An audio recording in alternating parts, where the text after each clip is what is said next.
Hello, a very good morning. It's 7 o'clock. This is Mornings with Jones and Melbourne. I'm Anna. And I'm Kamali. Thanks for starting your day with us. Here's how we're looking.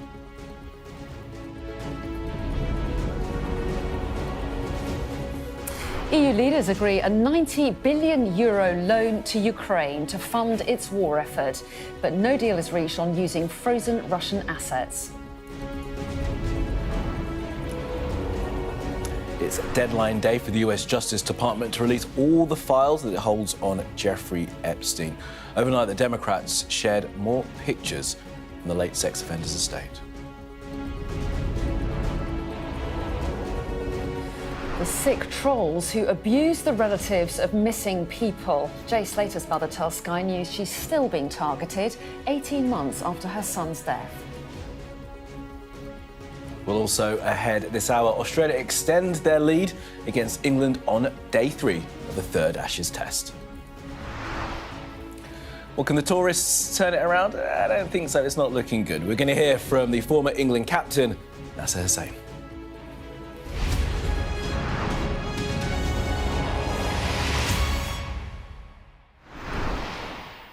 Hello, very good morning. Thanks for joining us. So, a breakthrough for Ukraine. EU leaders have agreed to provide a €90 billion loan to fund its war effort for another 2 years.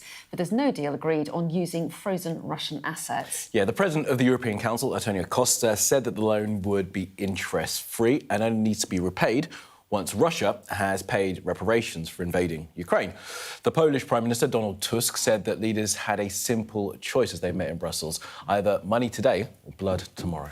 Yes, and European leaders have been holding these talks in Brussels to try to thrash out an agreement on using billions of frozen Russian assets to support Ukraine. Most of those funds are currently held in Belgium, specifically by Euroclear, the Brussels-based financial clearinghouse. But Belgium is firmly opposed to that plan because it fears Russian retaliation. Russia, meanwhile, called EU leaders warmongers and said any use of Russian reserves to fund Ukraine would be illegal. So let's bring in our Europe correspondent, Alistair Bunkle, who's in Brussels for us. So, Alistair, a long night of talks. How satisfied will the leaders be there that they've found a compromise deal? Yeah, long night of talks that only finished at 3 a.m, so just a few hours ago. But they've got a deal, just not the one that they were originally expecting. As you say, the plan was to use the frozen Russian assets to free up that money and to give it to Ukraine. But it always had a fair bit of opposition, mainly, as you've also pointed out, from Belgium. I think that opposition probably grew during some of the discussions that went on during the middle of the night. Italy had always had its reservations, but it looks as though Emmanuel Macron, the French president, also decided that there was a better alternative. I mean, one of the chief supporters of using frozen Russian assets was the German Chancellor, Friedrich Merz, also supported by many of the Eastern European states, as you'd expect, given their proximity to Russia and their fears over future Russian military activity in their country. In the end, what happened is that the money will be raised using untapped funds in the EU's annual budget. It's an interest-free loan to Ukraine, and Ukraine will only be expected to repay it in the event of a future deal with Russia, where Russia would pay Ukraine money back in order to help rebuild the country. I mean, I think that is all so far down the road, almost kind of fantasy land at this stage at the moment. But the important thing is, of course, is that Ukraine is getting its money. I don't think President Zelensky, who was in Brussels yesterday, will care too much how it comes to Ukraine, but it will allow them to keep funding their war for another couple of years. Not every country in the EU is taking part in this. 3 countries have decided not to do so, including Hungary. Viktor Orban is a pro-Kremlin leader, Czechia as well, and Slovakia. And I think that shows that there are divisions within the EU. And I'm sure that whilst this money has been secured and is going to Ukraine, which will be seen and spun for some good reasons as being a win for Ukraine, Russia will also see that there's been divisions within the EU, divisions that they helped fester and create. Alistair, for now, thank you so much for that. And Alex is exactly right there. There will be that sense, I think, from Moscow. We're actually going to hear from Ivor Bennett a little bit later on in the programme, our Moscow correspondent, about the sense from Russia that they will feel that despite the fact that the Ukrainians have got this funding, they've described the Europeans as being warmongers, they will see that division that Ali mentioned there with Czechia, Hungary and Slovakia not signing on to this as being evidence that their influence and perhaps some of the pressure that is being put on some of these nations is to their advantage. That said, as Ali points out, and as we've been saying all morning, the most important thing for Ukraine is that they've got the money, however it's come. Absolutely. And in the meantime, of course, we are expecting talks this weekend, aren't we? We've got Russian delegations and Ukrainian delegations heading out to the US. So Donald Trump saying that he thinks that we're closer than ever to some kind of peace deal. Whether he's right or not, we'll have to wait and see. We will. All right, let's go to the States then. And dozens more photographs from the estate of Jeffrey Epstein have been released as that deadline for the US Justice Department to publish all their files approaches. That is midnight tonight. Well, the latest tranche of documents include redacted images of passports and quotes from the book Lolita, written across a woman's body. Yeah, and this is the latest in a series of releases by the Democrats, which seem designed to fuel speculation about alleged associates of the convicted sex offender. Our US correspondent James Matthews reports. Jeffrey Epstein, his crimes, victims and associates is a story told in documents left behind. There are thousands due to be published by Friday. This was a Thursday advance. The convicted sex trafficker is seen among 68 files released by Democrats. There are images of the company he kept, even if that doesn't imply wrongdoing on their part. Epstein's seen here with Noam Chomsky, the academic. David Blaine, the magician, is left of frame here.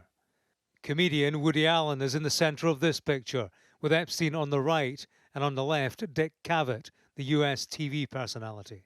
This is Steve Bannon, Donald Trump's former advisor with Epstein, though in this document drop, there's no mention of Donald Trump himself. This image shows a foot with prose from the book Lolita, a book about a man's infatuation and abuse of a 12-year-old girl. Epstein and Maxwell didn't just abuse her.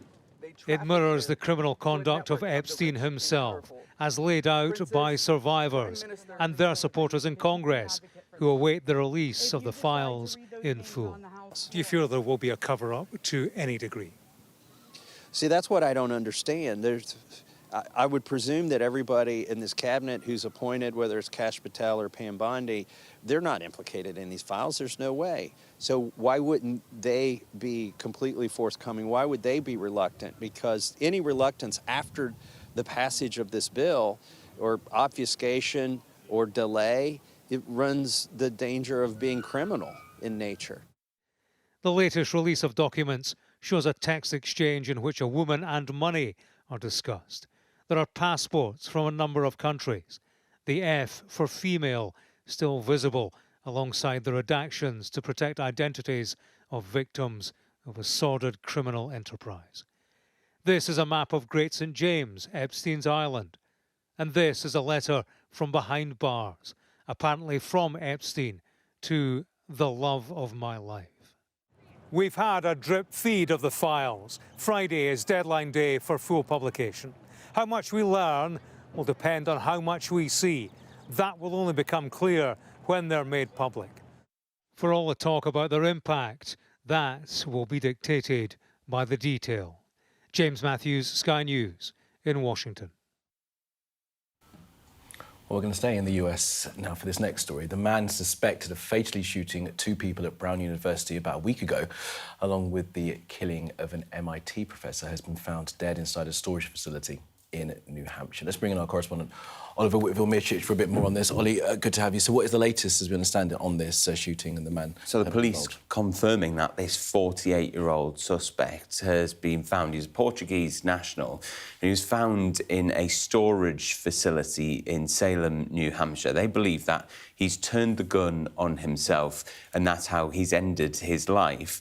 But it's been this huge manhunt in America for the past 6 days, ever since he carried out this shooting attack at Brown University in which 2 students were killed just as students were sitting their exams. And it's since turned out that this man was also previously studying for his PhD at the same university. Right. And he's also being linked to another murder, according to police. Yeah, so this manhunt has spread over several US states. So after leaving New Hampshire, he's then gone to Boston, Massachusetts, where he's killed a Massachusetts Institute of Technology lecturer, a professor, who he previously knew from his home country in Portugal, and they'd also both attended the same university. And that murder happened 2 days afterwards, but the police are still trying to come to terms with exactly what's the motive behind the first killing, or the first killings, and then the second murder that he's carried out. Nolly, what's been the political reaction? Of course, as you say, it's about a week on, and the manhunt has been running. People desperate for answers to what's happened, but there's been some political reaction too, hasn't there? Yeah, so already we've seen the Trump administration announcing that it's bringing in changes to a diversity immigrant visa scheme. This was announced by the Secretary for the Department of Homeland Security, saying that under the orders of President Trump, this was now no longer going to be used. He tried to stop this scheme from continuing operating back in 2017 when there was a terrorist attack by an ISIS member in New York City. And she says now, under the direction of President Trump, this will come to an end. Just quickly, obviously, the police are hugely relieved that this has come to an end. The FBI had had a $50,000 reward for any information that came to the person who was arrested. And the authorities said they left no stone unturned. We can take a listen to what they said in their press conference earlier on. We looked at financial records, we looked at video footages, and in the specific incident, it was actually a video that provided us with a description of a vehicle. That was corroborated through a tip that was received to the tip center. That room was packed with detectives, agents receiving calls on a daily basis. We started early and left late. Also, the police, they're suggesting that their investigation has run its course and they've done the right thing, but also there are lots of questions, as you say, about motive and the connection between these first murders and the subsequent one. Yeah, and so that will form the basis of the investigation that goes on in the next few days. But clearly this is something that has left residents quite concerned. The authorities saying, thanks, everybody, for your patience, but still remain cautious in case anybody's seen acting suspicious. They say there's no intel at the minute that there is an active threat, but obviously there's heightened tensions. Absolutely. Right, Ollie, for now, appreciate that. Thank you for that. Thanks, Ollie. Now, the disappearance of Jay Slater was leapt on at the time by online trolls. Yeah, for weeks, people flooded social media with conspiracy theories about what happens to the teenager who went missing while he was on holiday in Tenerife. Yeah, those toxic posts kept on coming even after his body was found. And more than a year and a half later, people are still spouting hateful misinformation online. Jay's mum is now fighting for a new law around harmful content to protect families of other people who are missing. She was speaking to our national correspondent, Tom Parminter. I just think when will it end? When will it stop? Just been absolutely crucified and ripped to pieces. There's hundreds of millions of pieces of Jay Slater content. Even now, 18 months after his death in Tenerife, it's still brutally picked over. Debbie deserved to lose her son. How do you know it's Jay in that coffin that he needs digging up? Just scroll and they're still there. I don't think I'd be here if I sat every day and read everything that was being said. I really don't. The free-for-all has continued even after the coroner confirmed that Jay fell and died in a tragic accident. I've learned that there is a very, very dark side to social media. Really dark side that is affecting too many people. We just want to have some, legislation around content. It's about the platforms, having that responsibility to take down the misinformation, the harassment, bullying. It's tragic anyway, but having to deal with all that as well, it's just been horrendous. Yeah, sorry, I said I weren't going to cry. Yeah, maybe there now, say, come on, Mum. Stay strong and go for it. Charities like Missing People support calls like these to protect families. It feels quite out of control. We know with the development of AI, there's going to be even more complicated kind of issues in terms of people kind of creating fake news about missing cases, potentially making fake content using missing people's faces or voices. And we know that that would just be horrendous for families to have to see. So where do the moral boundaries lie? We've come to one of the biggest gatherings of content creators and true crime enthusiasts. It's very easy these days just to be a keyboard warrior and pop something on and have no prior knowledge. In fact, they've helped solve in some cases, haven't they? And they've helped to unpick things that maybe authorities haven't had the resources to do. Unfortunately, views means more money. And until that gets looked at, I don't think any regulation will come in. It's in the interest of social media networks to get more views, more hits. But the National Police Lead for Missing People cases has told us this constant stream of content does disrupt their work. It takes policing away from those inquiries that we need to be following, because it's fake, it's false information, it's hurtful, it's harmful to the families, but it's also then misdirecting police investigations. People have freedom of speech, but there is a line, and what I would say to those members of the public is please do not cross that line. Debbie wants her family to be the last to suffer this level of abuse online. I wouldn't wish it on anybody to have to go through what we've been through. I really wouldn't. Just, it's torture. I just look at his picture and just it was the last thing I can do for you, jail. I will try my blooming hardest. I mean, it's really hard to hear Jay Slater's mum talk about it in that way because, of course, she's still having to deal with a lot of this now because the online world of conspiracy continues.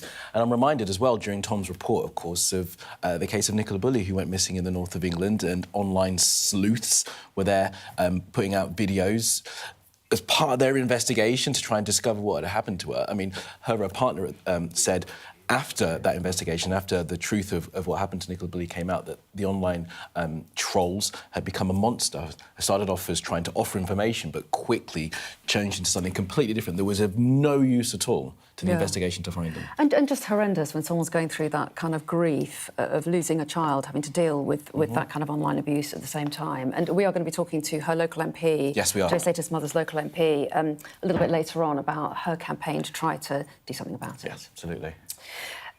Now then, Ukraine is, of course, dominating our programme this morning, but we're also going to be discussing the new Employment Rights Bill, the Workers' Rights Bill, which became law just yesterday. Lots to talk about then with Sir Chris Bryant, who is here with me.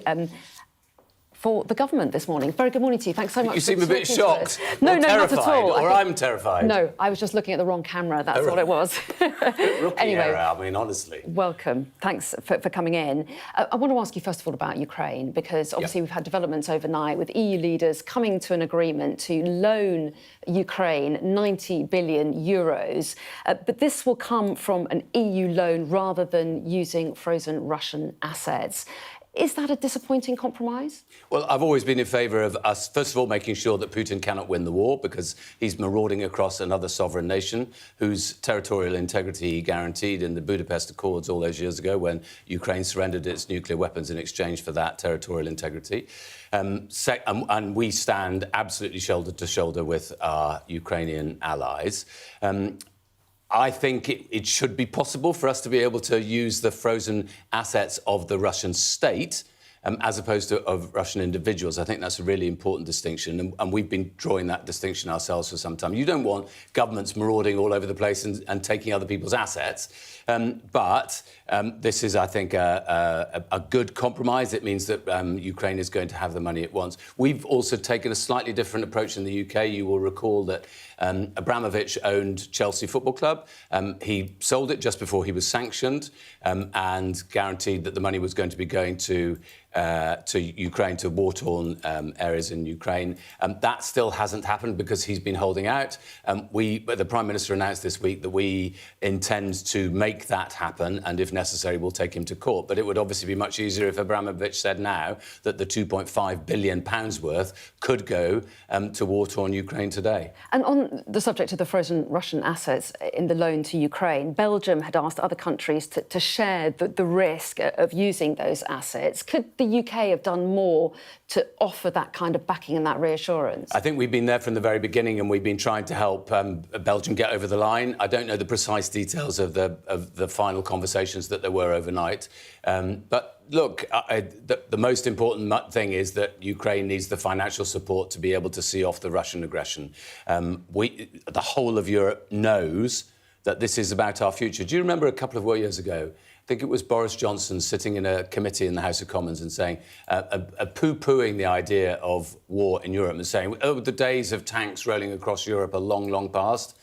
Well, we've had a wake-up call, haven't we? Now, I've been saying since 2014 that actually when we allowed Putin to invade Crimea and take it, that was the first step, and that he would then come for more if we let him get away with that. So this is more than 10 years of aggression that we've been dealing with on our doorsteps. We need to be very robust in our response.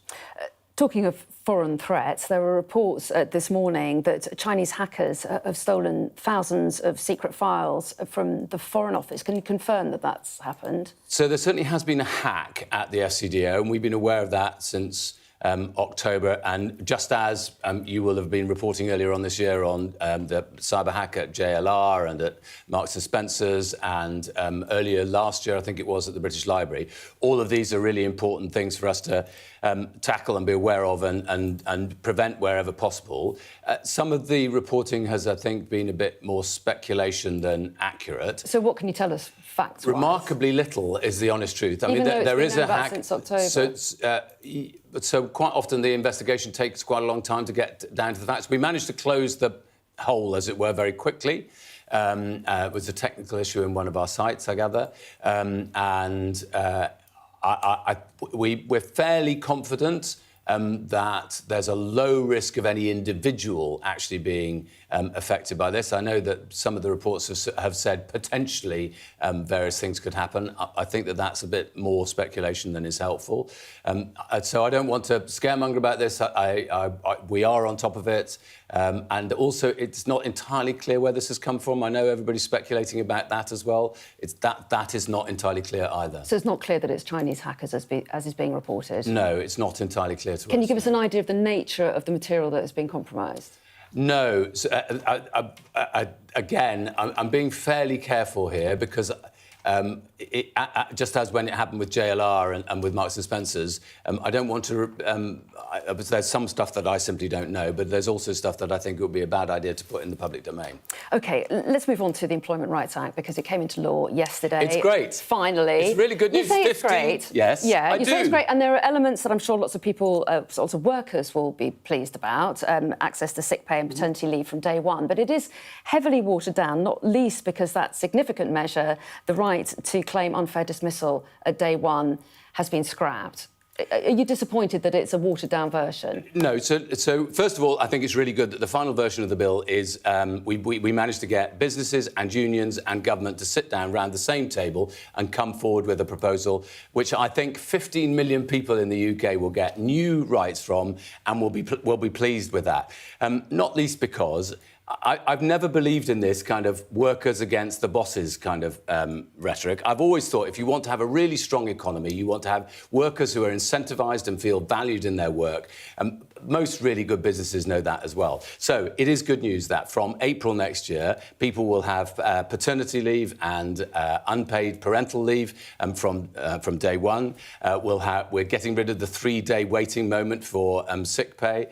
We're putting in place a better enforcement measure, which is taking 3 different organisations and putting them into one, so saving money. And then other things that are in the bill. So, for instance, the ending exploitative 0 hours contracts. I want to be very clear. ending exploitative ones, because there are ways, there are versions of this where it works for both sides, but when it doesn't work for both sides, then it is exploitation. So some of those other elements we're going to introduce over 2 years. But I think the one proposal that we obviously started the bill with, which was that we were going to take the 2 years rights down, that your rights didn't really kick on, unfair dismissal didn't kick in until 2 years in. We've taken that down to 6 months rather than day one. I think that is a good compromise. Businesses and trade unions sat around the table together. Yeah, they did. You say it's good for businesses, but some businesses might say we like the idea of happy workers, but we can't necessarily afford as many of them. And in fact, the Tories are calling it a job-destroying bill. They're pointing out the fact that unemployment is rising. It's up to its highest level in almost 5 years. And they're saying that it piles extra costs on small businesses. I mean, they have got a point, haven't they? No, I don't think they have. I think there are two versions of the world, you know.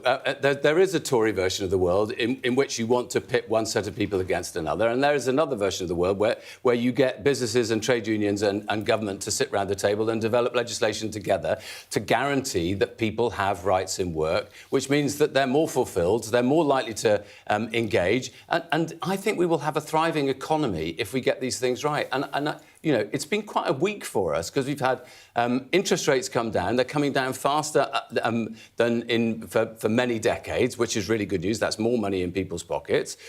We've also had the growth forecasts increased in the last couple of months since the budget. Debt is beginning to fall.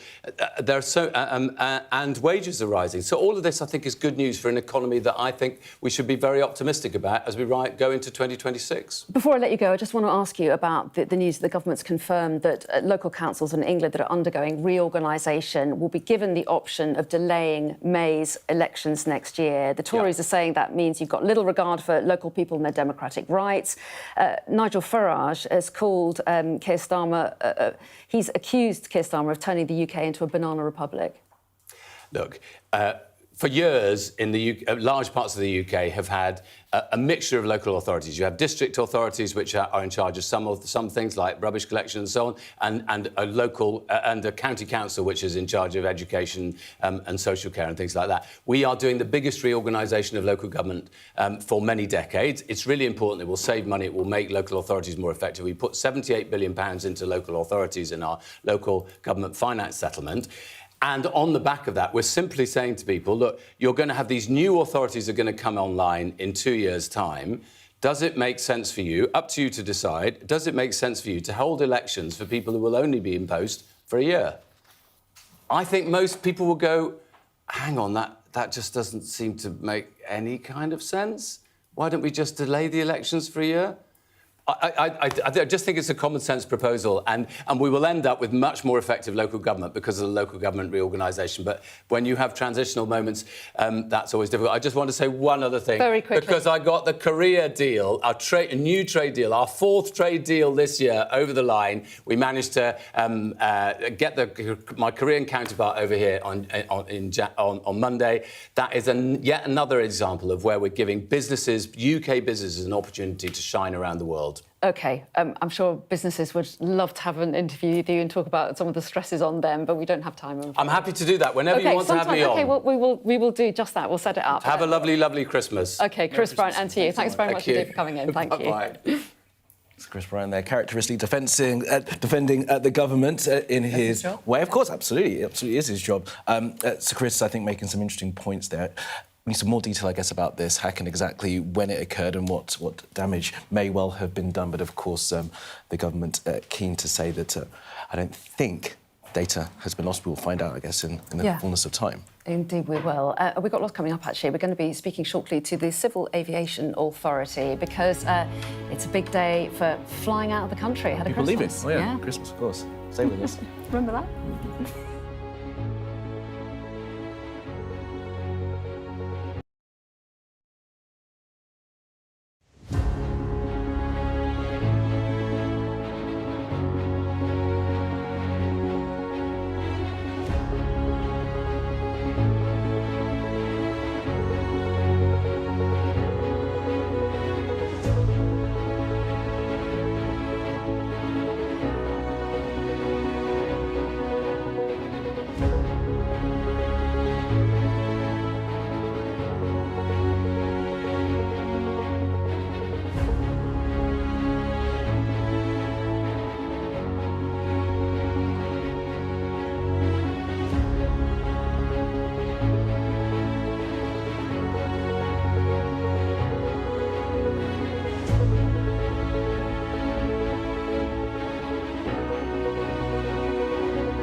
It's been almost 9 years since the end of the battle for Aleppo in the Syrian civil war.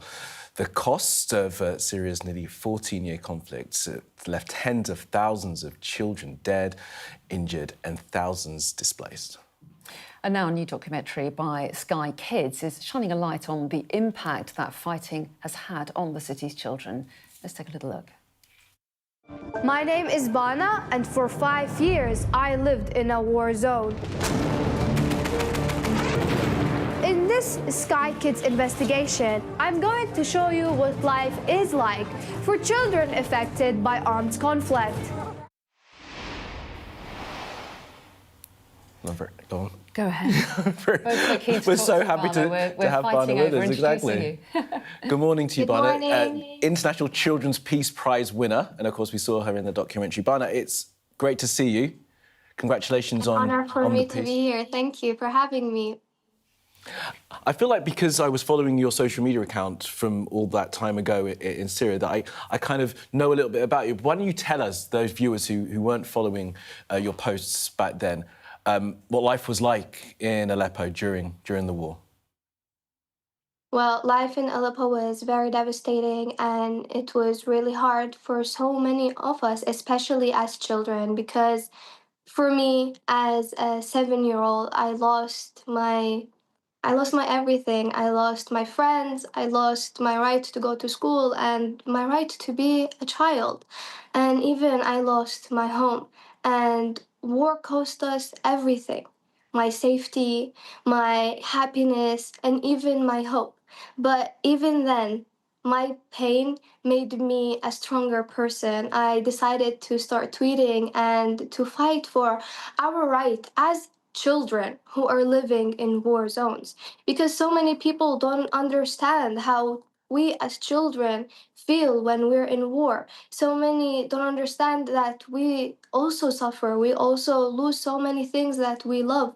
We always push ourselves to our limits. We stop thinking like children. We start thinking like adults. We always think of not ourselves. We start thinking of our parents, how to help them. At some point for me, when we were in the siege, I stopped caring if I drank water or I ate. I didn't care if I starved. I was caring more about my siblings and my parents to be okay instead of me. I used to always try to help my mom, to help my brothers learn or read a few words, just to give them a little bit of hope. And I wanted the world to see that. I wanted the world to see the suffering that we kept enduring and that there was no change. So I started tweeting with small messages, and thankfully the world listened to the situation we were in. Well, yeah, you gathered a huge following behind your social media messages. So was it all about needing other people to understand what you were going through? Is that what drove you to put those messages online? Not only my suffering, no, but also the suffering of millions of children, because I knew that I wasn't the only one who was enduring this amount of pain and fear, the constant fear that didn't allow us to sleep at night. I was always seeing children in the streets when I used to go outside, even for a little bit, crying. They had no parents, they were looking after their siblings, and that made me question. We as children, are we supposed to think, oh, are we going to drink water or eat? No, that's not how a child should live. We're supposed to think of our education, what we want to be in the future, how we are living in a safe environment and in a clean environment where we feel as children, not as adults or some children who are not even cared about. I didn't feel like anyone cared about us when we were in the war, because I knew that people were listening, people were seeing what was happening, but there wasn't any action done. And that made me question, are people okay with seeing what's happening to children? Are people okay with seeing us suffering and crying and losing our lives and not caring? We are right now in a lost generation. So many children who lost their siblings, parents in war, who lost their right to education, are now in a lost generation. so many children who are living in camps right now. They don't also have good education. They're living in constant fear as well. Just because the war ends doesn't mean the pain doesn't end. No, it continues. Even after you flee the country, even after you go out of the war, you go into another type of suffering. Children who are living in refugee camps right now are suffering. Imagine the cold weather right now. We are living in homes, right? We're feeling warm. We have a blanket. They're sleeping on the floor. Now there are floodings happening, and it's really hard for them. So many children are asking to have simple things like education or a safe place to sleep, where they don't have to keep worrying about their siblings. Because as I mentioned, we as children who lived through war, we stopped caring about ourselves. We just cared about the people around us. And I don't think any child should live through that. They should not. Bana, No. we really do appreciate you speaking to us this morning. Your words are powerful. Everyone heard what you had to say, and we look forward to seeing the film, Bana, and look forward to seeing what you're going to do next. I'm pretty sure that the film will be very powerful because it shows how the life of more than 450 million children who are living in conflict zones, how war devastates the lives of children, how it robs them from their childhoods, how it destroys their homes. We also hear from children in Gaza, in Ukraine, the Sudanese refugees. So I hope that this program can give a message to the world and action can be done. Yeah, it sounds like an important programme, and we look forward to watching that documentary. Bana, thanks very much indeed for your time. Thank you so much. Thank you. Thank you for having me. Amazing to hear from Yeah. Bana Alabed. And that documentary is going to be available on Sky Kids, I believe. Well worth catching if you can. Now, it's not long to go now. The Advent calendar doors are all opened. Not many... Well, not... Sorry. Most of them, nearly all of them have been opened, of course. But if you are looking to get away for Christmas, you are not alone. Yeah, that's right. Today is expected to be the busiest day of travel in December, with as many as 460,000 people jetting off from UK airports. So let's get a little bit more on this now with Andrew McConnell, who's Deputy Director of the Civil Aviation Authority for Communications and Engagement. Very good morning to you. Thanks for talking to us. So give us a sense of just how busy airports are going to be today and over the next few days. I mean, how does this compare to August, for example? Yes, record numbers are travelling this Christmas. Over 3 million. It's the busiest Christmas ever. And 460,000 just today. So it's very, very busy. You can see behind me at Gatwick Airport how busy it is. Lots of people jetting off on their Christmas holiday. So, Andrew, what's the advice then for people? I mean, I don't suppose you're saying just get there super early, are you? Because you don't want too many people sort of piling up, waiting to get on their planes. You've got to have the optimum time to get to the airport, get through security and get on your flight. There's a number of practical things you can do to make your journey a little bit easier and also smooth when you get on board. And that's when you're packing your suitcase, think about your laptop, your mobile phone, your vape. That needs to go in your hand luggage. Any electrical items that you're going to check in must be switched off. If you're bringing Christmas crackers, do check, because not every airline you can bring Christmas crackers, and party poppers are not allowed at all. And if you say getting to the airport, if it's a short-haul flight, 2 hours, 3 hours for a long-haul flight, it is going to be busy. Just allow yourself a little bit of extra time. Yeah, and that's such a good point, what you can and can't take with you, because lots of people may be off visiting family in other countries and wanting to take Christmas presents, but I guess you've got to be a bit careful about checking the rules of each country and what you can take in. Yeah, it's really important that you don't wrap your Christmas presents until you get to destination, just in case security staff like here at Gatwick want to see and check your bag before you go. So don't wrap your presents until you get to your destination. And what's the sort of vibes like at the airport now? Of course, people are trying to get away. It's going to start getting busy later. Is there Christmas music playing? Is check-in staff wearing their Christmas jumpers? Yeah, you want a good feeling, but when you're stuck in that queue, everyone starts to get frustrated, don't they? Yeah, I was just over at the check-in area looking this morning, and staff got their jumpers on. They got the Santa hats. The Christmas tree is very illuminated here at the airport. But Christmas Day is going to be busy this year. And if you are flying Christmas Day, please be aware that the rail network may not be operating. So do plan ahead. So yes, it's very festive here, but do plan and allow a bit of extra time when you come into the airport before you go off on holiday.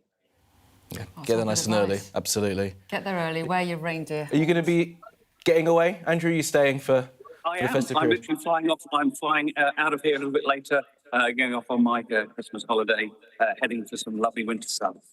Oh, Well, enjoy. Really jealous now. Merry That Christmas, sounds yeah. great. Well, Andrew, thanks for taking the time, with your suitcase no doubt by your side, to give us all those tips. That's really handy. Thanks very much indeed. Thank you. I'm a bit jealous of that. Yeah. It's nice to get away for Crimbo, isn't it? I know, it did rain a lot yesterday, It but did, the it was sun miserable. sounds lovely. So if you're going to be going to the airport, get there nice and early. I like to get there early. I hate registering through an airport. It's one of my I'm least the favourite same. things is It's running not to an fun airport to get a being flight. stressed on the way there, is it? It's not. And Merry Christmas to Andrew, wherever he's going. Winter sun. Lucky man. Yeah, I wonder if he's heading towards Australia. Oh. And the Ashes. Not to watch the he'll cricket, have to though. rush. He will. He will. We're going to have the latest. Yeah, on all of that. Also, Rory McIlroy's big night last night. Yes, he did. He won the Sports Personality of the Year award. That's right. Jackie's going to be here telling us all about it in a moment.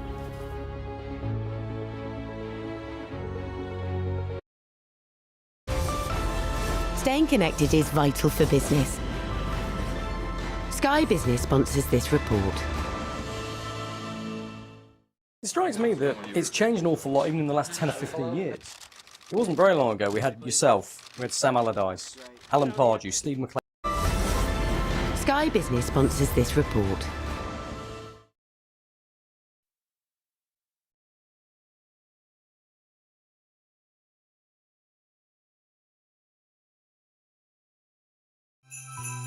Right, ready? Yep. Yes. There's nothing in it. I'm furious about the stroke. Brace yourself. What kind of music do elves enjoy? Rap.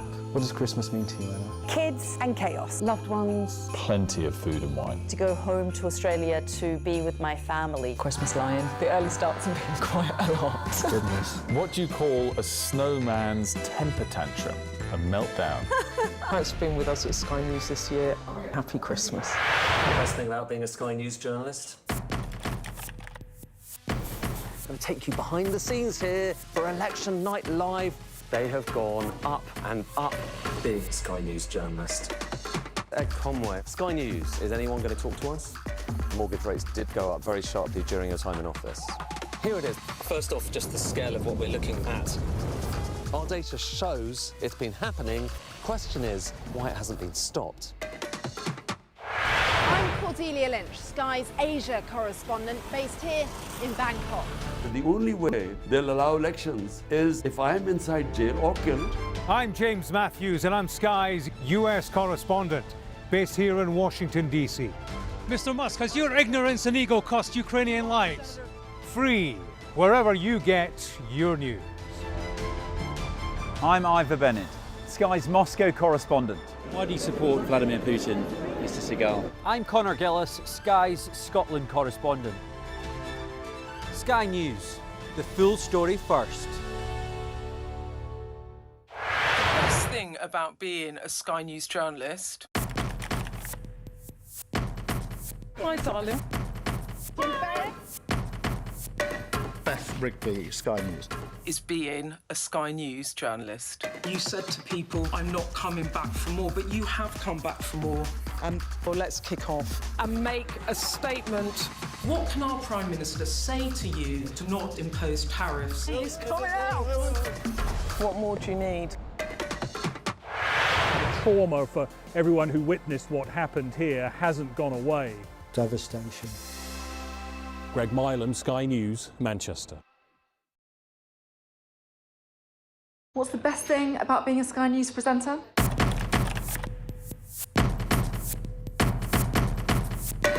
We've done the work and the reading, so you don't have to. Being a Sky News presenter. Hello and welcome. Westminster, the heart of British politics. I'm so sorry about what happened to you. So what on earth is going on? It's not true. Can I tell you what I think? It's really unusual. Mornings with Richard and Frost. Let's crack on. Let's get started. Hello there, Jackie has joined us. You've got the scores. You're not arguing about who was going to talk to you. You're like, I don't know what's going on We're here. fighting over you, Jackie. That's what it was. So desperately to be the one. To Really? Yeah. Yes. Cricket. Yeah, well, listen, OK, full confession, we were going to have an analysis this morning, but I think I confused his producer because having spoke to him late last night, said, can you speak to us in the morning? He was like, yeah, no problem. It was already the next day in Australia when I spoke to him. So we'll look forward to speaking to him tomorrow. We'll talk to him tomorrow. Maybe. They're not ready. Anyway, so I'll talk about it. I'm sure a lot of people don't want to talk about the Ashes, but it's nearly done and dusted. It's really England's hopes of getting anything out of it is hanging by a thread. That said, when they batted this morning, when they came back, Ben Stokes and Jofra Archer made a really good fist of it. They were belligerent, they dug in. I mean, Stokes was batting for 4 hours for really not that much return. He got an 83. He was very upset when he got out. Jofra Archer got 51, which is his best ever test score. I mean, for a fast bowler. Yeah. I mean, it really shouldn't be up to him to try and get runs. Anyway, England all out for 286. In comes Australia and just make batting look so easy. Like, England have really toiled. The top order are not doing it. You know, they're tumbling over so easily. And Australia come in, particularly Travis Head, and just go, well, this is really easy. And then they just, he just smacks down a century. So the story is, Travis Head still there on 142. Really incredible batting. Alex Carey there with him, the wicketkeeper, on 52. That's a lead of 356. Yeah. Only 4 wickets down. So, incredible. England have got to come back tomorrow and try and knock them all over quickly and hope that they don't get a really big lead, which they already have. It's 3-6. Yeah. And it's just tough. It's really tough. They've got to, there's going to be a lot of questions. Go on. Of course, if they lose in Adelaide, they've lost the series, haven't they? But they still play the other matches. And of course, it's on so many people's bucket list, definitely on mine, to one day go to an Ashes test in Melbourne on Boxing Day test at the G, which are, people, the Barmy Army go out, they know you're on a hiding to nothing in Australia. You're hardly ever going to win. I mean, it's not happened for 10 years, and it hardly ever happens. So the chances are you are not going to win in Australia in those conditions, in the way they play and the wickets they've got. But you always go with a great deal of hope. Yeah. And I think Ben Stokes really thought they had the team to do it this time. But, I mean, they have just been made to look very, very second best in so many departments, or all departments, really. I mean, you're doing a fine job of your analysis, but I would like to get Nasser's opinion on this and whether or not this... So would I! whether or not this will mean, because of the difficulty of going to Australia to play Test cricket anyway, whether that means that the Bazball, which I have been complaining about through this entire series, this is like going out, smashing around, very aggressive I think, the death of that, which one of the papers has this morning, that they're going to dead and buried. I think they've been saying death of Bazball since the first Test match, and certainly they have been trying to play more conservatively, not go after everything, but there still have been stupid shots. Right. Even in this Test match, having done it twice before, stupid shots. There is an argument as well, they didn't play any practice matches, so why didn't you? You've got to adjust the conditions and the type of pitches, all of that. They would argue you can't really replicate an Ashes. You can't replicate Test cricket, no. You can't replicate Test cricket at all. But when you're just doing nets, that's not replicating it either. So the post-mortem will be there. I think there'll be a big post-mortem after this. And the fact that the series will be lost, I wonder if they will make changes. I mean, Ollie Pope under an incredible stress and pressure, not performing at 3, not propping up the batsman coming afterwards. Do they rejig that a bit? Do they bring in someone else now at this late stage with the series pretty much lost? I mean, it's not lost yet. It's not lost yet. I mean, there could be a miracle recovery. Hope springs eternal. And we could be talking about a completely different story to NASA tomorrow morning. We could. We could be. I dig your optimism, Jackie. I mean, I think it's a lost cause, but let's wait and see. It's sport, anything can happen. Anything but not this. Things like Rory McIlroy, after all this time, could win Sports Personality of the Year. I could not be happier that man has won that award. There he is. Go on. I don't know. Did you watch it last night? I did not. I was actually saying to Anna, I can't believe it's been going for 72 years. I watched the cricket and that because I couldn't sleep last night.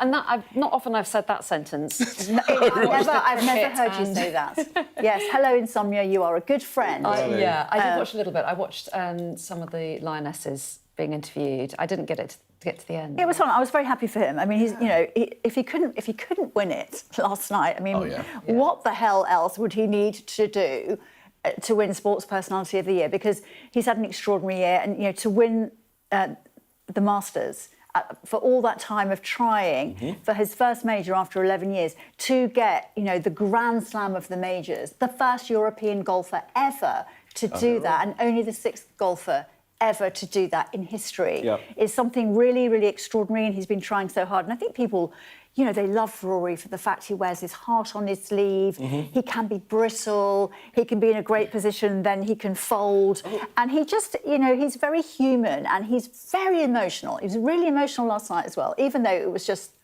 you know, it was just an award. It wasn't a golf award, it didn't mean anything, it was just popularity. I won't double-check his age, but I feel like, because we've seen him come and start the game so young and grow through it, there's a little, you know, you feel really connected to the man, which I'm so pleased for him. I know. It really is. It's great news. Really, really pleased. And what I was surprised about, only the 3rd golfer, apparently, to win in 72 years. Yeah, 72 years. Of Sports Personality of the Year. Stat. Yeah. Yeah, that is amazing. But you know, I think you're right. I think people had a lot of sympathy with him as well because of the Ryder Cup. You know, he really dug into that Ryder Cup and helped win it for Europe, you know, real linchpin of that team. And got abused on the fairways. I was about to say, the abuse he got on the fairways from the American crowd, and he sort of took them on a little bit and almost saying, I don't want to play in the States again. I mean, you lot are horrible. And he really sort of took the brunt of that abuse and kind of, you know, threw it back in their faces, which I think... Yeah, he stood up for himself and for his wife and partner, right? And people really liked it a lot. So well done, Rory, flying back to the States today, to Jupiter, where he lives, which is quite funny when you say he's flying back to Jupiter. Obviously, that's Florida, obviously. Congratulations. Safe flight. Make sure you get to the airport early, because it's busy. Yeah. Christmas getaway. Takes a while, but I hope you go home for Christmas. Yeah, exactly. Yeah, so well done to him. Yes. Should mention as well, Crystal Palace last night played in their Conference League, got a draw against the Finnish side, KPS, only 2-2, which means they go to the playoffs, which means that their fixture list pile-up is immense. Leeds on Saturday, League Cup versus Arsenal on Tuesday, then Tottenham, and then Fulham, all by January the 1st. They're going to be a bit tired. Top flight football, eh? Unlike AJ, I reckon... Yes. Well, you know, I Is this say thing that. happening then, is it? Curse the commentator. Is that tonight, the fight? There it is. Tonight, it's in the early hours, it's in Miami. Spectacle. So there he is. There's the weigh-in against Jake Paul. Obviously, he's a lot bigger than Jake Paul. He normally sort of fights around the cruiserweight. He weighed in at almost 2 stone heavier. A lot of people are saying, what is this? It's not a boxing match, it's entertainment. Jake Paul, YouTuber, in case you've been living somewhere else for a long time, you don't know who he is. Huge following. AJ, former 2-time world heavyweight champion, lost badly to Daniel Dubois last year. He's coming back. The hope is, I guess, that he will fight Tyson Fury at some point in 2026. But this fight they couldn't turn down simply because of the money. I mean, they're talking 75 million-ish each pounds. Now, I don't know if it's $100 million between the two of them or each. Yikes. It doesn't seem clear. But you know what? That's a lot of money, whichever way you cut it. And he has. It's a lose-lose, really, apart from the money situation for AJ, because he's got to win quickly. Yeah. Otherwise, it's, you know, if the fight goes on, it's like, well, you're not. You know, you've lost it. You've lost the plot. You can't fight anymore. Give up. He needs to win really quickly, and then that's not great either for the people who are paying money for that fight. You know, it's meant to be a spectacle, entertainment, and Jake Paul backs himself, which is it's extraordinary, really, that boxing is kind of. It is. I mean, it's a money business. It's commercial. Of course, people will want to watch it. I'll just give it the head shake. Will you watch it? I will not. I'm not going to put myself through I can't watch sport 2 nights in a row, Jackie. Well, you have to be a gig. I mean, I'm not going to put myself through it. If AJ gets through it in 30 seconds, which he should, and then faces Tyson Fury, I'll watch that fight. But out of curiosity, just it's. I know. I can't do it. I just can't do it to myself anyway. Thanks, Jackie. Anyway, see you next hour. Later, Jackie. See you later. Yeah. Stay with us. We've got the top stories, of course, coming up as usual at the top of the hour.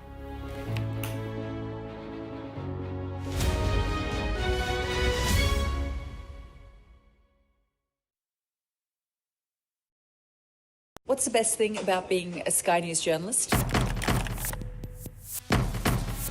Who's funnier? being a Sky News journalist? A special edition of The World with me, Yalda Hakim. Pakistan has the right to respond. You're like, what? Historic day here today. Congratulations, this is a huge moment. But what happens now?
Hello and a very good morning. It's 8 o'clock. This is Mornings with Jones and Melbourne. I'm Anna. And I'm Kamali. Thanks for starting your day with us. Here's how we're looking.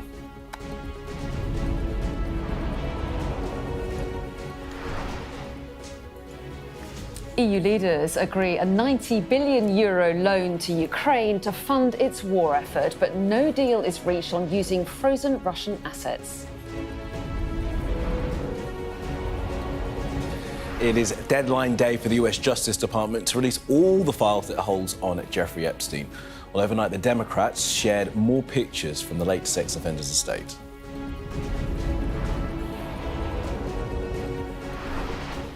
The sick trolls who abuse the relatives of missing people. Jay Slater's mother tells Sky News she's still being targeted 18 months after her son's death.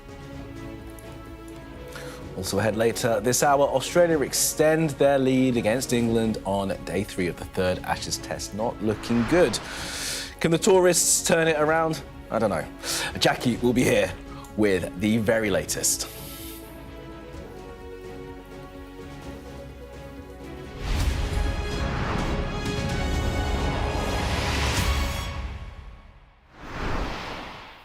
Hello, very good morning. Thanks for joining us. So, a breakthrough of sorts for Ukraine. EU leaders have agreed to provide a €90 billion loan to fund its war effort for another 2 years, but there's no deal agreed on using frozen Russian assets. No, the president of the European Council, Antonio Costa, said that the loan would be interest-free and only needs to be repaid once Russia has begun paying reparations for invading Ukraine. Now, the Polish Prime Minister, Donald Tusk, put it really simply and starkly. He said either money today or blood tomorrow. Yes, and European leaders have been holding talks in Brussels that went on into the night, trying to thrash out an agreement on using those billions of frozen Russian assets to support Ukraine. Most of the funds are currently held in Belgium, specifically by Euroclear, the Brussels-based financial clearinghouse. But Belgium is firmly opposed to that plan because it fears Russian retaliation. Meanwhile, Russia has called EU leaders warmongers. They've said that any use of Russian reserves to fund Ukraine would be illegal. Right, let's bring in our Europe correspondent, Alistair Bunkle, who is in Brussels for us. Ali, morning again to you. So, look, as Anna said, the discussions went way late into the night, into the early hours of the morning. They've got this agreement. Is it a compromise? Yeah, it's a compromise for sure. It's definitely an imperfect solution. It is a solution, though, albeit not the one that they were originally intending. There was opposition to using frozen Russian assets, as you say, mainly from Belgium. Not just Belgium, though. The Hungarians, Viktor Orban, the Hungarian leader, is very pro-Kremlin. He didn't want that route to be taken. Giorgia Meloni, the Italian Prime Minister, also was opposed to it. And I think that opposition sort of grew as the negotiations went on. I think France decided that it probably wasn't the best thing to do either.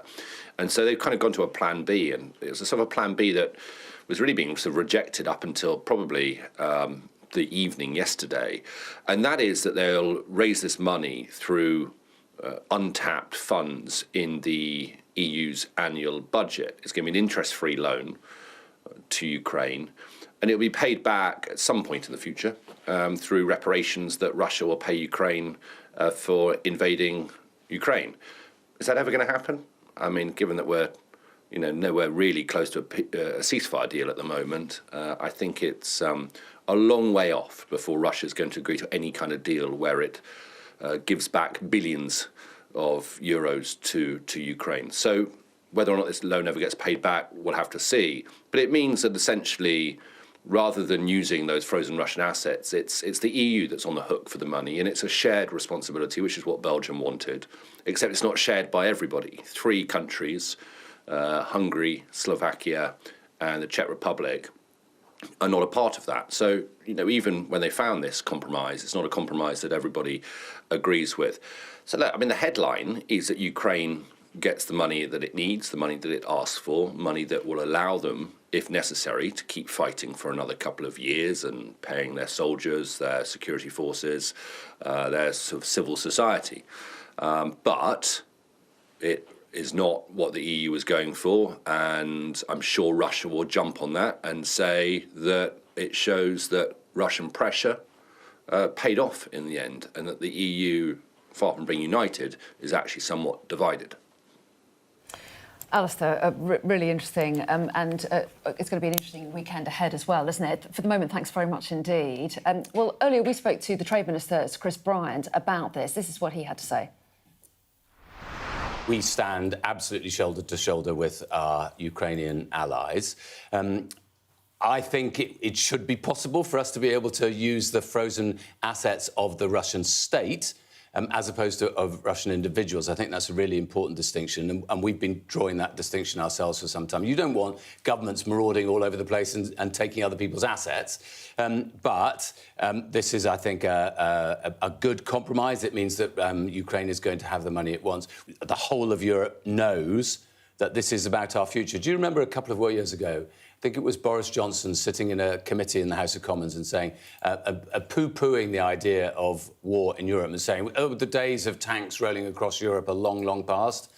Well, we've had a wake-up call, haven't we? Now, I've been saying since 2014 that actually when we allowed Putin to invade Crimea and take it, that was the first step, and that he would then come for more if we let him get away with that. So this is more than 10 years of aggression that we've been dealing with on our doorsteps. We need to be very robust in our response. Yeah, robust in the response. Of course, the British government unable to be in those meetings in Brussels to try and argue that case. But we did have the Belgian Prime Minister here just a week or so ago, and the Prime Minister did try and make the point. Maybe he didn't get his way. He didn't persuade Bart de Wever to accept the original proposal. But I think this goes back to the point that this does fund Ukraine. That's the most important thing. They need at least 120 billion over the next couple of years to make sure that they can maintain their armed forces and civil society. And they're going to get it in the form of this loan of 90 billion. And just on what he said about Boris Johnson as well, Boris Johnson's also the man who said that Putin must fail and be seen to fail as well. So I don't think it's quite fair to say that he wasn't fully backing Ukraine. Well, yeah, and there was so much at stake in these talks, wasn't there? I mean, Ukraine's set to run out of cash within a few months, so it needed to be able to fund fighting on.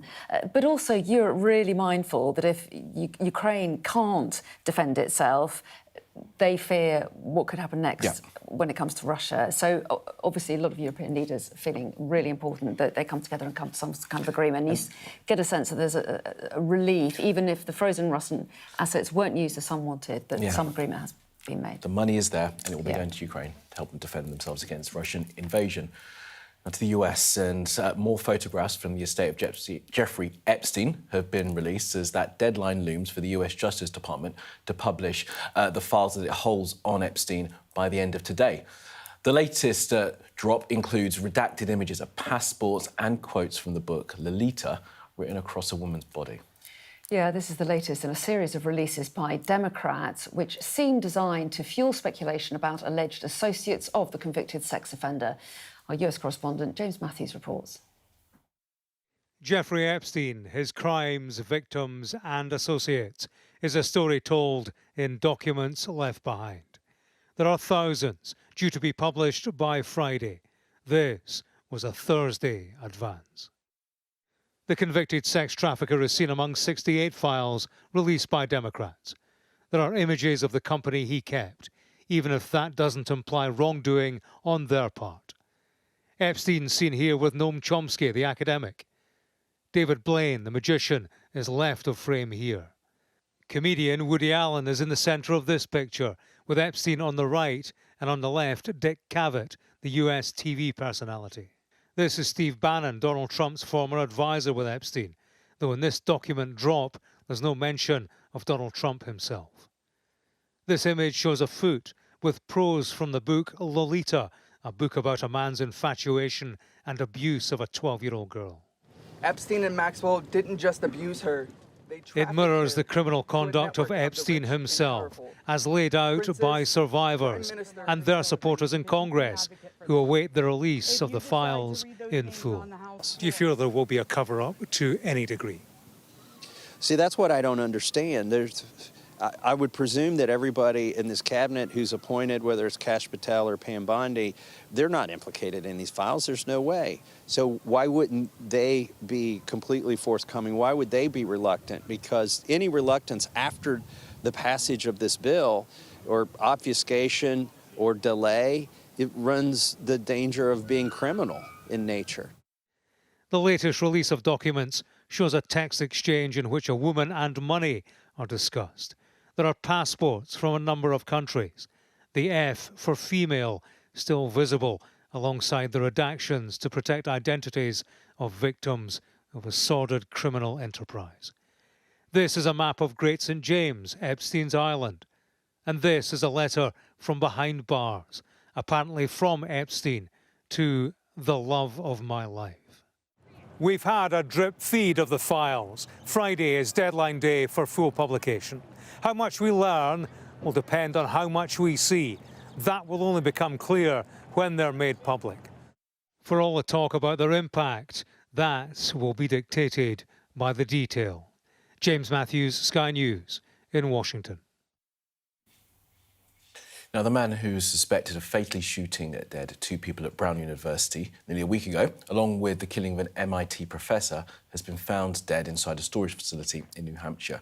Let's get the thoughts of the reporting of our correspondent Oliver Whitfield-Mircic on all of this. Ollie, good to have you. So what is the latest on this situation? So the police have confirmed now that Claudio Neves Valente, a 48-year-old national from Portugal, was found dead inside the storage facility in Salem, New Hampshire. He is the person that the authorities believe was responsible for the attack at Brown University, where two students, one 18, one 19, were killed. This happened as students were sitting their exams. and they believe that he is the only person who was responsible, found with gunshot wounds at this storage facility, and they believe his body could have been there for quite some time. But it brings to an end this 6-day manhunt that the authorities say they have tried every avenue. The FBI's been involved. They've left no stone unturned. This is what the chief of police had to say in Providence. We looked at financial records. We looked at video footages. And in the specific incident, it was actually a video that provided us with a description of a vehicle. That was corroborated through a tip that was received through the tip center. That room was packed with detectives, agents, receiving calls on a daily basis. We started early and left late.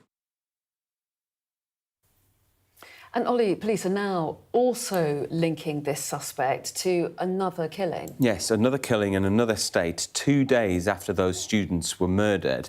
So he's then travelled up to the Boston area where a Massachusetts Institute of Technology professor who Valente knew from his time in Portugal, they went to the same university, was then murdered. Now, the police earlier on had said they were questioning whether there was any sort of link between the suspect and this murder. They then confirmed that he was the person that was responsible for that murder. But still, we don't know the motive. And it seems, according to the FBI, that the murder of the 2 students and the murder of this professor, there is no link between them. But there's still so many questions for people that are living in those local areas. Yeah, and of course, those people in the local areas, fearful because of the attack. Rhode Island and Brown University, obviously, and it's an elite Ivy League school. But there's been some political reaction as well. There's been some fallout, right? Yes, there has. And we've seen this before from the Trump administration, where they take a tragedy that happens and then they use it to inform their policy going forward. So what they're now saying is that there's this visa immigration program that's used. It's called the Diversity Visa Immigration Program. 50,000 people a year usually get a green card. You've got to go for a lottery. They're saying that that's how this suspect managed to get into the United States. They're now going to close this down. It's something that Donald Trump had previously tried to do in 2017, but he's not successful in it. We've seen this before, back in November, when 2 National Guard men were targeted by an Afghan national. That's when the Trump administration brought in sweeping changes and a clampdown on several nations, including Afghanistan. So, again, we're seeing this political reaction from an event that's happened over in America. OK, Ollie, thanks very much indeed. Thank you. Now, the disappearance of Jay Slater was leapt on by online trolls at the time. Yeah, now, for weeks, people flooded social media with conspiracy theories about what happened to Jay, who was a teenager who went missing while he was on holiday in Tenerife. Well, those toxic posts kept on coming even after his body was found. And more than a year and a half later, people are still spouting hateful misinformation online. So Jay's mum is fighting for there to be a new law around harmful content to protect the families of other people who are missing. She was speaking to our national correspondent, Tom Parmenter. I just think when will it end? When will it stop? Just been absolutely crucified and ripped to pieces. There's hundreds of millions of pieces of Jay Slater content. Even now, 18 months after his death in Tenerife, it's still brutally picked over. Debbie deserved to lose her son. How do you know it's Jay in that coffin that he needs digging up? Just scroll and scroll and scroll, and they're still there. I don't think I'd be here if I sat every day and read everything that was being said. I really don't. The free-for-all has continued even after the coroner confirmed that Jay fell and died in a tragic accident. I've learned that there is a very, very dark side to social media. Really dark side that is affecting too many people. We just want to have some, legislation around content. It's about the platforms, having that responsibility to take down the misinformation, the harassment, bullying. It's tragic anyway, but having to deal with all that as well, it's just been horrendous. Yeah, sorry, I said I weren't going to cry.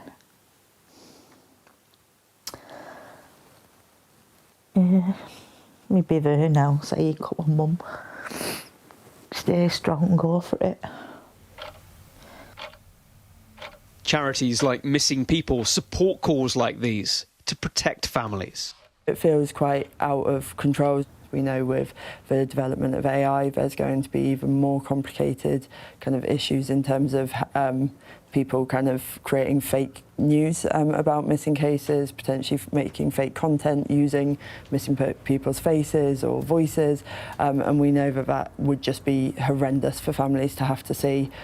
So where do the moral boundaries lie? We've come to one of the biggest gatherings of content creators and true crime enthusiasts. It's very easy these days just to be a keyboard warrior and pop something on and have no prior knowledge. In fact, they've helped solve in some cases, haven't they? And they've helped to unpick things that maybe authorities haven't had the resources to do.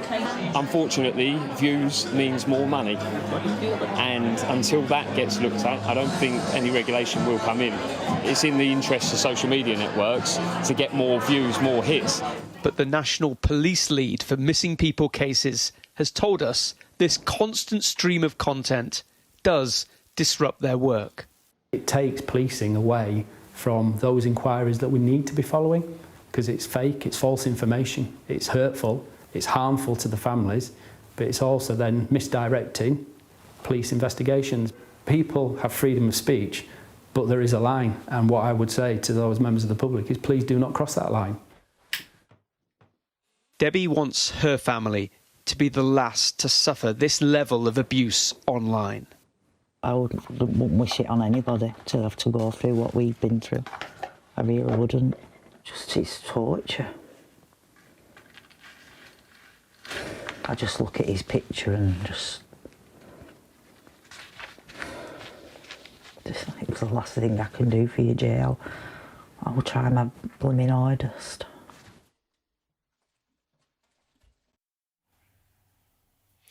Now, an inquest is to be launched next year into the death of a 13-year-old called Emily Albino, who died of cardiac arrest after an asthma attack in December of 2024. She'd visited hospital on 10 separate occasions before that, but her parents say that their concerns were dismissed. Well, they also accuse Emily's school of not taking her symptoms seriously. And now, 1 year after her death, Emily's family are sharing her story. And we are joined today by Emily's family, Tatiana and Nicole, as well as their lawyer, Amy Rossell. So good morning to you. Thank you so much for coming in. It must be very difficult to talk about this 1 year on, and a very hard anniversary for you to have passed so recently.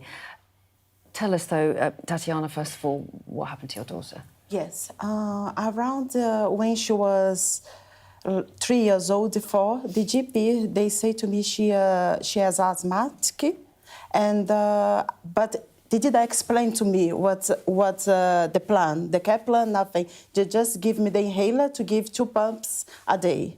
But during the last year, it's like I've been taking. She very complained about her breathing. She's very concerned, and all the time I take her to the hospital. Even like at school, it's like it's the same thing. But my daughter can explain more about the school. But last year I take her 10 times to the hospital, and the hospital keeping discharge her. And also we went to the community asthma nurse.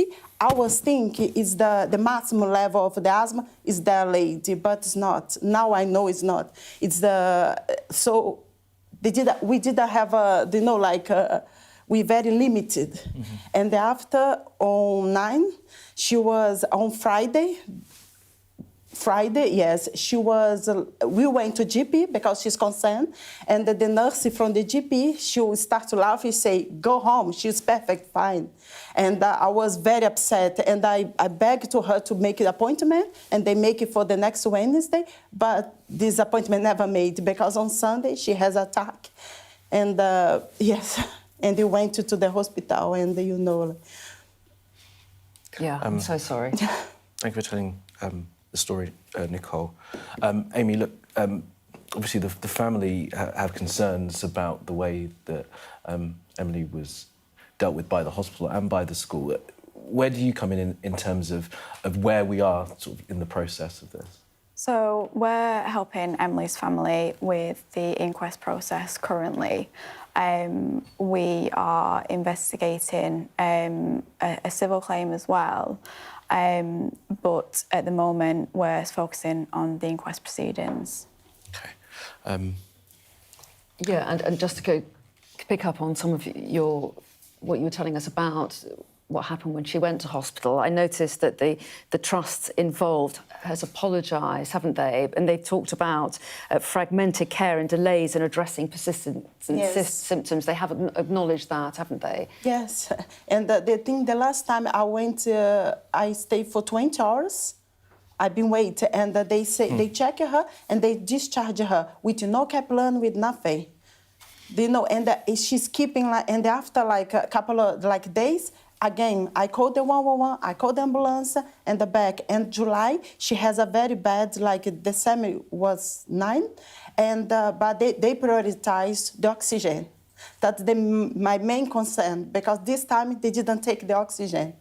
And this could save her life. And the hospital does say that they now have made improvements in the way that they do care for people. Tatiana, thank you for that. Because let me bring you in. Mum said you're going to be able to speak about Emily at school and how she got on there. Tell us about that. My sister would constantly get bullied at school, not only by the pupils in the school, but the teachers as well. And then there was this one situation where the French teacher would call her dumb, and she locked her in a room to speak to her. Till this day, we don't know exactly what she said to her. But after that day, Emily completely changed. She would stay to herself. She wouldn't really be as bright as she was. And the PE teacher would force her to do exercise. And even though Emily would constantly say, I can't do exercise, I have asthma, I don't want to, the PE teacher would keep saying, no, you can do it, you can do it. That's one of the reasons why Emily did not want to go to school. She stopped going to school, right? Yeah, she stopped going to school around July last year. And we kept telling the school, her asthma is bad, we can tell it's very bad. You need to make a plan or something, or tell the teachers that she does have a problem. Clearly, the PE teacher did not know anything about her asthma. So we already established that I don't think the head teacher really told the rest of the teachers about her Emily's sickness. And then during my sister's last days, my mum did go to the head teacher and explain her worries and how much she needed help. For 2 hours straight, talking to the head teacher, he completely said, we can't help you, there's nothing much we can do, all we can do is call her, which he never ended up doing it. And the one thing, it's very important, because my daughter, she's autist. I know she's old. And I waited for the camps for more than 2 years, and they never have the place. And the school, I spoke to the lady from Senko. She said, I don't feeling like she don't have a special need. And the Emily, with the people with the autism, you can see clear. She never gonna sit next now, she don't talk with the people. And she was very scared, she very distracted, and they don't take her serious. They just keep pushing her to do. And this school has, it's totally wrong what they doing, what they did with Emily. The school have said, just because we have to say what they have said in response to this, that they kept in regular contact with the family and they wanted to make sure that the right support was in place. And they also say, devastated by Emily's death, and their thoughts and prayers remain with the family at the time. I mean, look, it appears, Amy, doesn't it, that there may well be agencies that at some point will need to answer some questions about the care that Emily went through. How can you support the family through this process, and how long a process does this take until Tatiana and the rest of the family get some answers about stuff? So the inquest is one of the first steps in the journey towards getting answers for Emily's family. And during that process, we will hear from witnesses who will be questioned in court, and those responses can help us in supporting Emily's family and advising them in respect of any subsequent civil claim they might have. OK, thank you for that, Amy. Yeah, well, do stay in touch and yes, let us know how the inquest goes. Tatiana and Nicole, we really appreciate you coming in. It's such a difficult thing for you to do and to talk about, but we appreciate your time. Thank you so much. Thank and you. thank you to Amy for joining us as well. All right, well, stay with us. Coming up after the break, we're going to speak to a publican who runs a pub in London about some of the pressures the hospitality industry faces over the Christmas period.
Now we're going to talk about science fact, not science fiction. So don't worry. This is all real. Not so good on science fiction. Not so good on sci-fi, Science but fact. science fact definitely. Much better. Now, an 8 billion-year-old interstellar object, amazing, has made its closest approach to Earth. It's going to pass within 168 million miles of our planet. That's close. It's close, right? It's called 3i Atlas, and it will continue its journey through the solar system, and it's due to pass Jupiter early next year. Now, he was shaking his head, I was saying that. Is it not very close? No. Tom Clark, Whoa. science and technology editor, is with us. It's close compared to, like, Neptune or... Which, by the way, aren't close. Well, yeah, it's relative, isn't it? It's close enough to be of interest, you know, we're getting there, but that's not really why it's interesting. No. It's where it's come from. What's more amazing about this comet is this sort of storm of debate that it's created, because one scientist, really, let's face it, just one guy, and he's a credible scientist from but Harvard, kind of lean towards the extraterrestrial, has suggested, well, maybe it's not a comet at all. It's an alien spacecraft. There it is, Tom. Unfortunately, there's about as much evidence that it's Santa and his sleigh that it is an alien spacecraft, because it looks like a comet, it's behaving like a comet. And, as they say in the world of science, extraordinary claims require extraordinary evidence. We haven't got extraordinary evidence that it's anything but. But that doesn't make it any less interesting. So I think it's fair to say first, they're not great pictures, are they? Looks like a sort of fuzzy blob. And that's because it is very far away. Yeah. It's about twice the distance away from us as the sun. Mars is closer. And it's we don't really know how big it is because that smudge you can see is a huge cloud of dust and gas that's being boiled off it as it gets closer to the sun, right? And as it gets further from the sun, as it makes its path through our solar system, it will get dimmer. It's probably maybe only a few hundred metres wide, maybe up to 5 kilometres, but it's not a very big object, we don't think. Fine. Probably made of ice with metals and frozen carbon dioxide. Well, we know it's got frozen carbon dioxide in it because there's a lot coming off it. We can study it. But what astronomers are really excited about is, as you said at the beginning, it's an interstellar object. We've only ever seen 3 interstellar objects. There's probably loads passing through our solar system all the time, but they're very small. And this one is boiling off stuff, comet. We can see it because it's this cloud of stuff. And what they can measure in that cloud could tell us really interesting things that we will not be able to know from looking at things in our own solar system. And all the asteroids and comets and whatever we see are from our neighbourhood, our backyard. It's not exactly grazing Earth. It's still a long way away. It's close enough to be able to study it. That's exactly right. So cool. I mean, astronomers would love it to be closer in a way so they could get better eyeballs on it. But what's been amazing to me is this is a tiny thing that's coming at us from very far away at insane speeds. I'm afraid I'm blanking on it. 130,000 kilometres an hour or something mad. Sorry, I might have got that number wrong. But it's moving incredibly fast. So fast it's not being affected by any of the planets and our sun that's going through. It's just whizzing through. That's one reason they know it's interstellar, because if it was from our solar system, we'd see it being influenced by the gravitational pull of the sun and other planets. It's literally bombing through. That's awesome.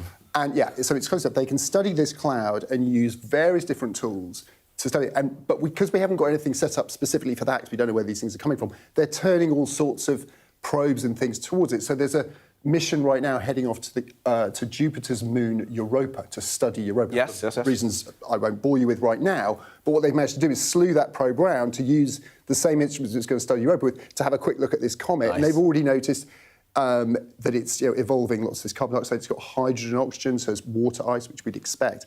But it's also got loads of nickel in it. For example, one of the things this astronomer Ari Loeb said might mean it's alien technology.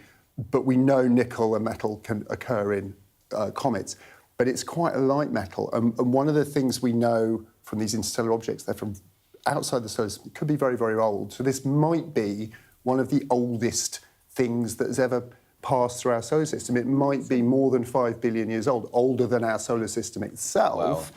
And that could teach us, based on what it's made of, how stars form in other parts of the galaxy. Way back, and we don't really, they're speculating how old it is, but 8 billion, 9 billion years, that's looking back in time. That's like galactic archaeology. So astronomers are really excited about it. Really excited. Amazing. Made me excited about it, even more so than I was when I thought it was aliens. Now, there you go. That's what I'm saying. It's more interesting in a way than aliens. So why do we have to speculate that it is? I think it says more about who we are than the solar system. Tom, appreciate it as always. That's great stuff. A little bit of time travelling in there as well. Why not? No, go on. Go on. Why don't you go on? We're talking about the pub, basically. Are we? Oh, yes. Hospitality. Yeah. Yeah, because everyone's winding down for Christmas. Not long to go. Did you know it's coming? It's next week, I think. Yeah. I've noticed. Hospitality sector, pubs, restaurants, and the like are all thinking about how much they're going to make over the festive period. Yeah, and how hard is it for these types of businesses to handle the holiday demand, and what impact are changes to spending and drinking habits having? Well, let's ask Tim Skinner. He's publican at the Devonshire Arms in London. He joins us now. Very good morning to you. Thanks so much for talking to us.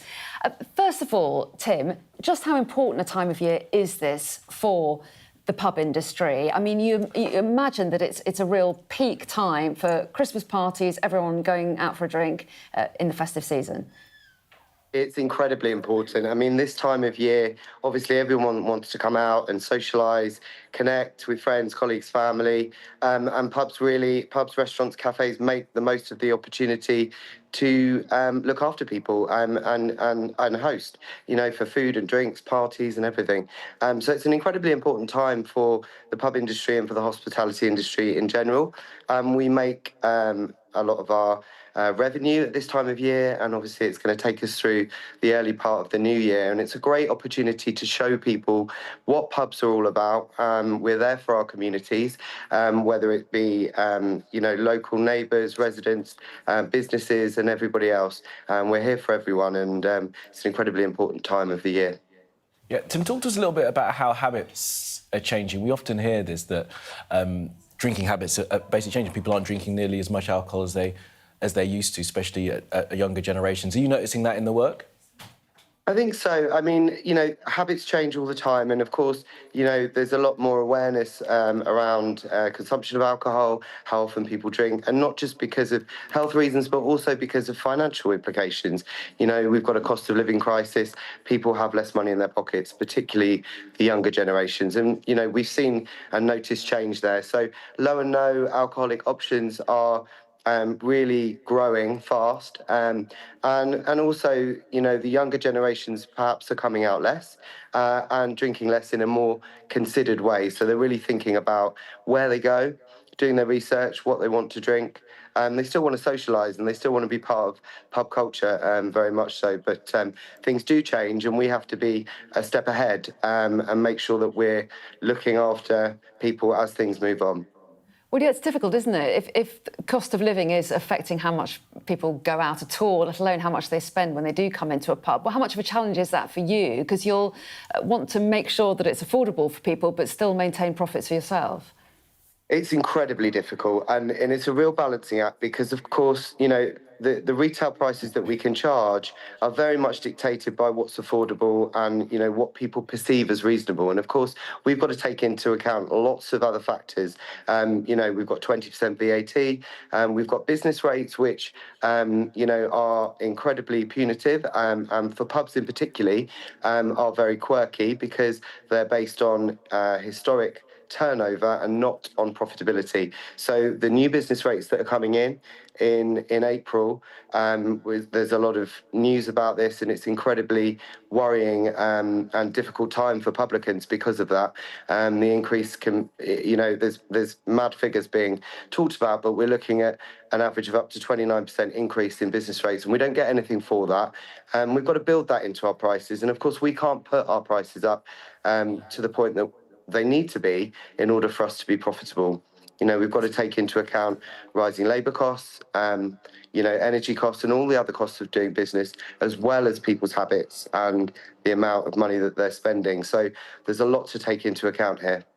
I suppose, Tim, you're in right in the centre of town, so perhaps will impact you, but you'll still have people passing by. There is concern about sort of local pubs in the country that perhaps don't have as many people passing through all the time, and how much those rates are going to impact them. Very much so, and I've got a foot in either camp because I'm very fortunate in that I am in the centre of town. We're driven a lot by our regular business customers, and as a business, and London as an economy is pretty good at the moment. But I've also got pubs in Surrey and more rural areas, and I've historically run pubs in villages, and I can really see the difficulties that have been building up over a long period of time. People are going out less, drinking less, consuming more at home, and pubs are really struggling. Well, Tim Skinner, we hope you had a really good Christmas and good for business as well. Thanks very much indeed for joining us. And we do hear a lot about the hospitality industry being under pressure. The government does talk about protecting pubs. They say they've got a support package in the budget, but clearly experiences like that publican beg to differ, I guess. Absolutely, he would say. All right, a little bit more on the dark side now of social media. The mother of Jay Slater, you'll remember, the teenager who disappeared in Tenerife last year and led to a massive manhunt, is now fighting for new laws around harmful content to protect the families of other people that have gone missing. Now, one person back in the campaign by Jay's mum is Sarah Smith, MP for Hyndburn. Sarah Smith, thanks very much for being with us, and good morning to you. Why don't you just tell us, first off, why you've decided to back this campaign by Jay's mum? Morning. Great to be with you on such an important issue. I'm backing Debbie because I think everybody across the country would agree that it's not right that a mother or family who've faced probably anyone's worst nightmare in terms of, the tragic loss of your son or daughter should then be faced with this never-ending abuse through these kind of online sleuths who continue to this day to produce videos speculating around the circumstances of Jay's death, which are incredibly well known and were concluded in an inquest earlier this year. There's been over 30 million videos created that mention Jay and or some of the people that love him and were particularly close to him. I compare this to these people couldn't come and stand on her doorstep and shout these things through her window. The police would come and arrest them. You as a journalist couldn't do this every single day, running this story on speculation with no truth behind it, with nothing legitimate that you're trying to share in terms of this story. So why is it okay that these people can do it online and that there can be no end in sight for Debbie and no space to grieve her son? Yeah, and it's hard to kind of imagine what the motivation is behind this. But I guess the question for you is, how do you stop it? Absolutely, and this is what we're obviously doing with the campaign, and I really urge anybody who shares in the anguish of this to also support Debbie's petition, which they can find online. We're looking at a number of different options. So the reality is that right now the Online Safety Act doesn't go far enough in terms of it has very high thresholds around things like the intent of a content creator to cause harm and the sort of type of harm that actually comes within scope of some of the existing legislation.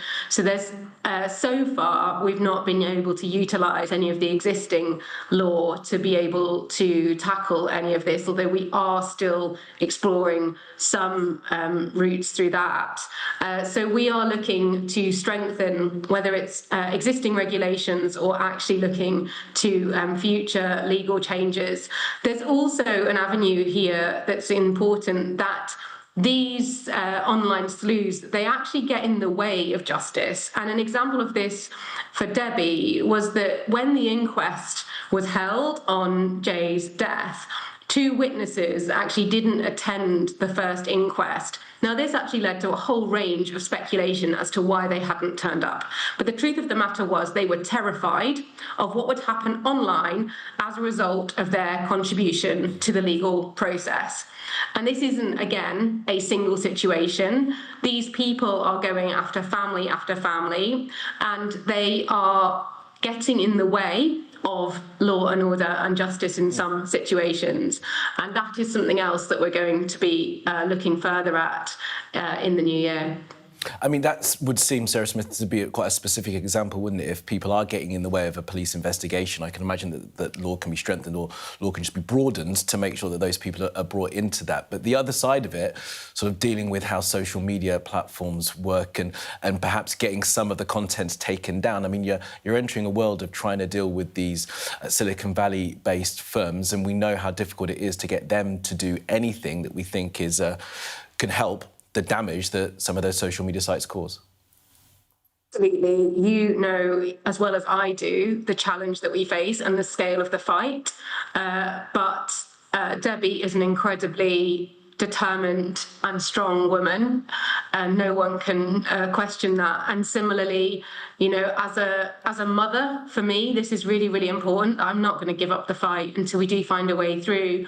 Fundamentally, there's been a real shift in how these companies have operated in recent years, and we know the sort of context around that. But they ought to be doing the right thing. We have reported hundreds and hundreds of examples. We only have ever had one single channel taken down because the thresholds are so high for these companies. So we're going to do all that we can to get them to see and to do the right thing here and to protect future victims, but also other people like Debbie, whether you're talking about Madeleine McCann's family or Nicola Bulley's family, and there are others that are less high profile who've also been attacked in this way. We're going to do all that we can to stop this. OK, Sarah Smith, thank you so much for that. And, of course, we'll speak again about this because it's a fascinating subject, and we'll see how you're getting on with trying to broaden and strengthen that Online Safety Act. As Sarah Smith mentioned there, the family of Madeleine McCann, of course, we heard there was a high-profile court case just recently on that as well. And as mentioned earlier, the family of Nicola Bulley as well, who said that that social media speculation just became a monster that was unable to be controlled. So it's an area the government, I'm sure, and others will want to try and push on to try and get some comfort and closure for the families so they don't have to go through that when they've already lost someone so important to them. Absolutely.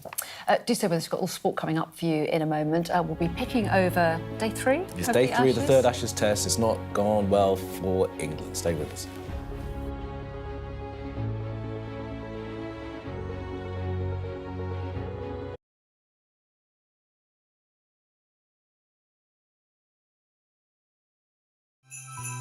Right, ready? Yep. Yes. There's nothing in it. I'm furious about this joke. Brace yourself. What kind of music do elves enjoy? Rap. What does Christmas mean to you, Emma? Kids and chaos. Loved ones. Plenty of food and wine. To go home to Australia to be with my family. Christmas lion. The early starts have been quite a lot. Goodness. What do you call a snowman's temper tantrum? A meltdown. Thanks for being with us at Sky News this year. Happy Christmas. The best thing about being a Sky News journalist? I'm going to take you behind the scenes here for Election Night Live. They have gone up and up. Being a Sky News journalist. Ed Conway, Sky News. Is anyone going to talk to us? Mortgage rates did go up very sharply during your time in office. Here it is. First off, just the scale of what we're looking at. Our data shows it's been happening. Question is, why it hasn't been stopped. I'm Cordelia Lynch, Sky's Asia correspondent based here in Bangkok. The only way they'll allow elections is if I'm inside jail or killed.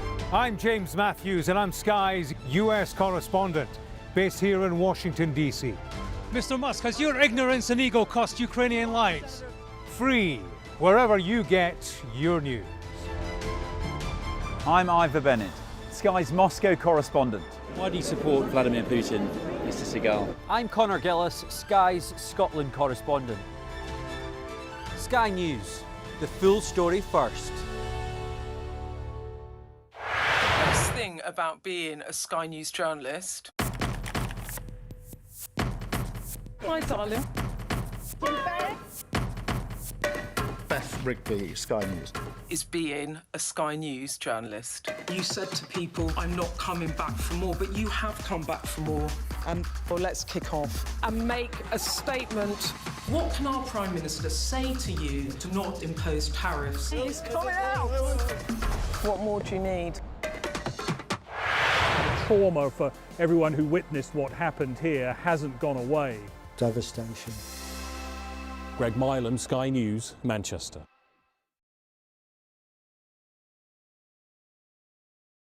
The best thing about being a Sky News journalist?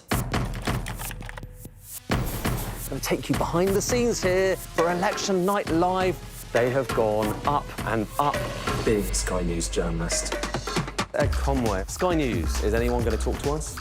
Mortgage rates did go up very sharply during your time in office. Here it is. First off, just the scale of what we're looking at. Our data shows it's been happening. Question is, why it hasn't been stopped.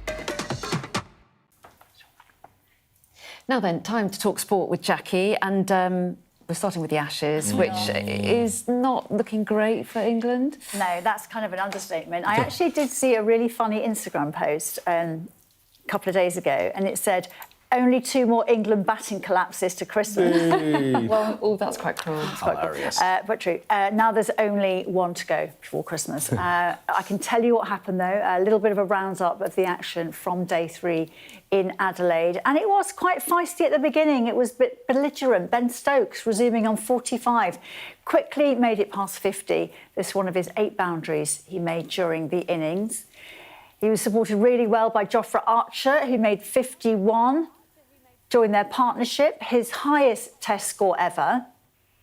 But Stokes' knock was ended on 83, typically by Mitchell Starc, a frustrated reaction from England's captain. Then England got an early wicket. Jake Weatherald out, LBW off the bowling of Bryden Cast. The Aussies should have reviewed with the ball pitching outside the leg stump, but they didn't. Travis Head extended Australia's lead, but Harry Brook dropped a difficult catch opportunity with the Aussie batter on 99. And Head went on to get his second century of the series from 146 balls. Australia ending day 3 with a lead of 356 runs, and England with all those wickets still to knock over. They have indeed. It's going to be a hard task. It's going to be really hard, but I think they knew that anyway when they arrived in Australia. I mean, people, an England team generally do not arrive and expect, I would imagine, to win an Ashes Test. I think this bunch did. They had a lot of confidence. There was no warm-up matches. They were sure of what they were going to do, but you were talking earlier about baseball doesn't work in this situation, and I think it was very expensive to try and learn that. Over two test match, and, now trying to play more conservatively, trying to sort of dig in, do what the Australians do, which is dig in, really dig in and play the conditions. How much is it a mindset thing as well? Because they have been told to play baseball, and it was successful as well, they were so told they can see it was a how way it worked. Of sort of empowering players. It's like aggressive cricket for anyone that doesn't know what baseball and just is. going for it, and not worrying if you were going to lose or get out. Don't worry about that. Just deal with the process, as sports people say. But it just doesn't work against Australia, and the conditions change so much, and you've just got to adapt, and Australia just do that so much better. So. Very difficult. I mean, if you can claw something back from the last 2 test matches, easier said than done. But if you could at least go down with a fight, I think that'd be something. It would. Yeah, and they'd still, even if they lose, which it looks like. They're hanging by a thread. Yeah, they've still got 2 more tests to get through, but they want to hold their heads up for those. Yeah, they want a clean sweep. We're going to chat to Nash Hussain this morning. It was supposed to be today, but he got mixed up with his time zones, or at least I did. He got mixed up. Brilliant. Someone defend himself. Someone got confused about time zones. Anyway, we'll pick over it a bit more tomorrow morning when it will still be going on, hopefully. Something very happy to pick over, at least for Rory McIlroy. I know. His big award last night. Won Sports Personality of the Year, and it's just been such a long time coming. And I guess he thought, if I don't win it this year, I'm never going to win it. Having won the Masters, finally won the Masters, and, completed the Grand Slam of majors, all 4 majors, first European golfer to do that, only the 6th golfer ever to do that. And typically, he was very emotional about it. And I think that's, why he's such a popular figure, wears his heart on his sleeve, says what he thinks. Sometimes he should maybe not say what's in his heart, but he always does. And his face shows everything, and he's just very human, isn't he? Yeah. In a great position, then folds or collapses. In a great position, then wins. He's not a machine, which I think. And people will have seen his career as well, starting off on the tour really young. And now he's in his probably early 40s or something, isn't he? No, not even. Not even? No. Oh my goodness, I aged him. Sorry, Rory. Don't you dare age me. Anthony Joshua. Oh God, yes, fine. Him and Rory about the same age, I think. He will be fighting Jake Paul tonight, early hours of tomorrow morning in Miami. The most extraordinary boxing match. I mean, these seem to be more and more common these days. Fighting YouTubers, having crossover fights. Jake Paul, obviously a lot smaller than AJ, but he's got a huge following. It's on Netflix. They're reported to be splitting a purse of about, depending on what you read, $100 million. Some say it's $80 million. I mean, it's a lot of money. Good money. Whichever way you cut the cake, it's going to be a lot. It's generational money. What does it mean for boxing, the purity of the sport, Well, Jackie? I think if Anthony Joshua, it's on a lose-lose. He's got to win quickly, and if he wins quickly, people will say, well, you should have won quickly. And if he doesn't win quickly, people will say, what are you doing? Are you not the fighter we thought you were? 2-time world champion, he should finish this off very, very quickly. But what it means for boxing is, Eddie Hearn says, well, it's the end of boxing if he doesn't win. Oh, if he does, of course, yeah. If he doesn't win, he's going to retire as well. He promised to retire, didn't he? I remember that. Yeah, everyone should retire. AJ, if he doesn't win, but. You wanted to mention Crystal Palace quickly. We haven't got very long. Crystal Palace, big fixture pile up. Drew last night in the Conference League in Europe, which means that they now have to go into playoffs, which adds to their kind of match misery. And it's difficult playing in Europe because the matches come round thick and fast. They absolutely Saturday do. And comes round quicker than you think. No let up at Christmas either, is there? There is no let up. Well, there definitely isn't. No, it's a bit of a tradition as well. It's nice to have so much football over Christmas. Everyone loves it. There's less over Christmas this year. Really? It's a bit of a, Oh. It's a bit of a sore point for a lot of people. Yeah. We could talk about that next hour. You just ruined my Christmas. We can talk about that on Christmas Day, you and I. Together, won't you? Or not talk about that. No, exactly. Thank you. Fantastic. See you again next hour. Yeah, see you again next hour. We'll be right back in a few minutes' time with your top stories. Do stay with us.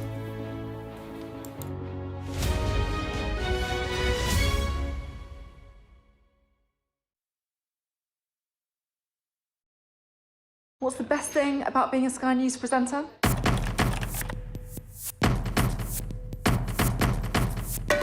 We've done the work and the reading, so you don't have to. Being a Sky News presenter.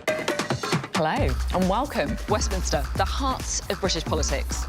I'm so sorry about what happened to you. So what on earth is going on? It's not true. Can I tell you what I think? It's really unusual. Mornings with Richard and Frost. Let's crack on. Let's get started.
Hello and a very good morning. It's 9 o'clock. This is Mornings with Jones and Melbourne. I'm Anna. And I'm Kamali. Thanks for starting your day with us. Here's how we're looking.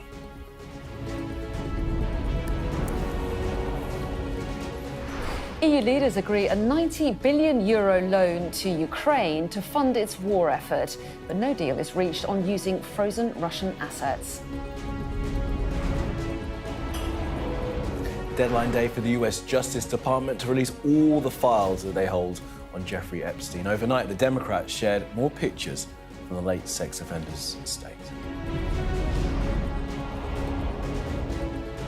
The sick trolls who abuse the relatives of missing people. Jay Slater's mother tells Sky News she's still being targeted 18 months after her son's death. And also ahead this morning, England fans look away now. Australia have extended their lead on day 3 of the third Ashes test. It's not looking good for the tourists. We'll get the very latest. And Jackie joins us.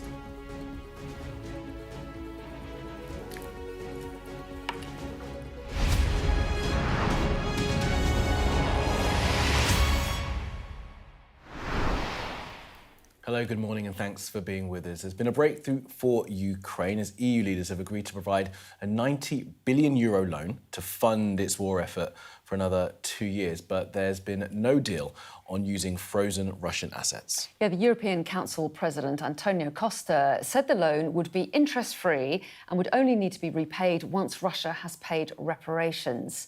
Well, Poland's Prime Minister Donald Tusk said that leaders had a simple choice, either money today or blood tomorrow. Yeah, well, those European leaders have been holding talks in Brussels to try and thrash out an agreement on using billions of frozen Russian assets to support Ukraine. Now, most of those funds are currently held in Belgium by Euroclear. That's the Brussels-based financial clearinghouse. But Belgium is opposed to the plan of using those frozen funds for fear of Russian retaliation.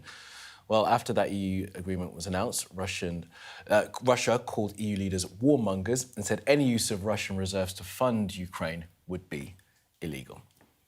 Right, let's bring in our Europe correspondent, Alistair Bunkle, who is in Brussels for us. Ali, morning again to you. So, look, they've got to an agreement now, and I suppose the bottom line is Ukraine will get the money it needs. Yeah, I mean, I think that's the headline. They've got there eventually, very late at night, the hours of the morning, after long, long discussions. But, you know, they've got there in an imperfect way. The original plan, as you say, was to use frozen Russian assets. That was opposed, obviously, by Russia itself, but in particular here by the Belgian government, because most of those funds are being held in a Belgian institution. And it wasn't just Belgium, Hungary as well, the Kremlin leader Viktor Orban, even actually Giorgia Meloni, the Italian leader, had her reservations. And I think those doubts also started to creep in with other countries like France as well as the negotiations went on. And so it's a plan B, and a plan B that really was being totally rejected up until the last minute. And that is to kind of use untapped funds from the EU budget to give to Ukraine. Now, the EU will get that money back, it says, at some point through reparations that Russia will pay Ukraine for invading its country, which I guess one assumes will be a part of some sort of peace deal in the future. But, I mean, do we really think, well, I mean, peace deal isn't close at the moment, we don't think, and do we really think that Russia will ever agree to give tens of billions of euros to Ukraine at some point? So I think really sort of how it is paid back has been pushed into the future. The most important thing is that Ukraine, which is facing bankruptcy in around April next year, and pretty much, you know, facing a situation if it doesn't get this money, won't be able to continue fighting Russia. Well, it has the money now, or it has a guarantee of having that money. So the Ukrainians will be happy. They won't really care how it gets to them, but, you know, they can continue fighting. European leaders are selling this as a win, as you'd expect them to do so. But there are three countries not a part of this: the Czech Republic, Slovakia, and Hungary. There are divisions in Europe as to how this was achieved, and I think Moscow will seize on that and show that, you know, Europe is divided. They will say that their assets, okay, they remain frozen, but they remain untouched. And I think Moscow will conclude that their pressure tactics and their threats against Belgium and others ultimately paid off. Yeah, really interesting, Ali. Thanks very much indeed. And of course, the UK not there. Nope. Britain, one of the countries pushing to use frozen Russian assets. Well, earlier we spoke to the Trade Minister about this, Chris Bryant. This is what he had to say. We stand absolutely shoulder to shoulder with our Ukrainian allies. I think it should be possible for us to be able to use the frozen assets of the Russian state as opposed to of Russian individuals. I think that's a really important distinction, and we've been drawing that distinction ourselves for some time. You don't want governments marauding all over the place and taking other people's assets, but this is, I think, a good compromise. It means that Ukraine is going to have the money it wants. The whole of Europe knows that this is about our future. Do you remember a couple of years ago, I think it was Boris Johnson sitting in a committee in the House of Commons and saying, poo-pooing the idea of war in Europe and saying, oh, the days of tanks rolling across Europe are long, long past. Well, we've had a wake-up call, haven't we? Now, I've been saying since 2014 that actually when we allowed Putin to invade Crimea and take it, that was the first step, and that he would then come for more if we let him get away with that. So this is more than 10 years of aggression that we've been dealing with on our doorsteps. We need to be very robust in our response. Yeah, Chris Bryant there talking to us earlier. Robust in our response. Of course, the Belgian Prime Minister was here speaking to the Prime Minister, Keir Starmer, a little while ago. The Prime Minister there to try and persuade the Belgians to release that money from Euroclear. Obviously, that persuasion didn't quite work because the Belgians were able to hold out as well as those other countries. But as I said to Ali, the bottom line here for the Ukrainians is that the money is going to be going. Yeah, and so they head off to the US, negotiators at least, for more talks over a broader peace plan, knowing they have that money, and presumably that will make those talks easier for them. Russia also attending, I think, in Miami this weekend. They are, yeah.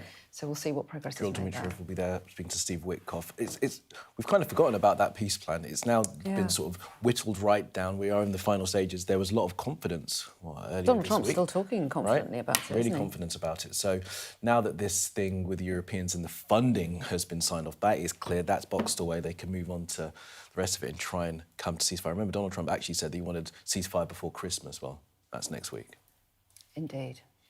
Now then, dozens more photos from Jeffrey Epstein's estate have been released as a deadline looms for the US Justice Department to publish its own files by today. This latest tranche includes redacted images of passports as well as quotes from the book Lolita scrawled across a woman's body. Yeah, it is the latest in a series of releases by Democrats which seem designed to fuel speculation about alleged associates of the convicted sex offender. Our US correspondent James Matthews has this. Jeffrey Epstein, his crimes, victims and associates is a story told in documents left behind. There are thousands due to be published by Friday. This was a Thursday advance. The convicted sex trafficker is seen among 68 files released by Democrats. There are images of the company he kept, even if that doesn't imply wrongdoing on their part. Epstein's seen here with Noam Chomsky, the academic. David Blaine, the magician, is left of frame here. Comedian Woody Allen is in the centre of this picture, with Epstein on the right and on the left, Dick Cavett, the US TV personality. This is Steve Bannon, Donald Trump's former advisor with Epstein, though in this document drop, there's no mention of Donald Trump himself. This image shows a foot with prose from the book Lolita, a book about a man's infatuation and abuse of a 12-year-old girl. Epstein and Maxwell didn't just abuse her. It mirrors the criminal conduct of Epstein himself, as laid out by survivors and their supporters in Congress, who await the release of the files in full. Do you feel there will be a cover-up to any degree? See, that's what I don't understand. I would presume that everybody in this cabinet who's appointed, whether it's Kash Patel or Pam Bondi, they're not implicated in these files. There's no way. So why wouldn't they be completely forthcoming? Why would they be reluctant? Because any reluctance after the passage of this bill or obfuscation or delay, it runs the danger of being criminal in nature. The latest release of documents shows a text exchange in which a woman and money are discussed. There are passports from a number of countries. The F for female still visible alongside the redactions to protect identities of victims of a sordid criminal enterprise. This is a map of Great St. James, Epstein's Island. And this is a letter from behind bars, apparently from Epstein to the love of my life.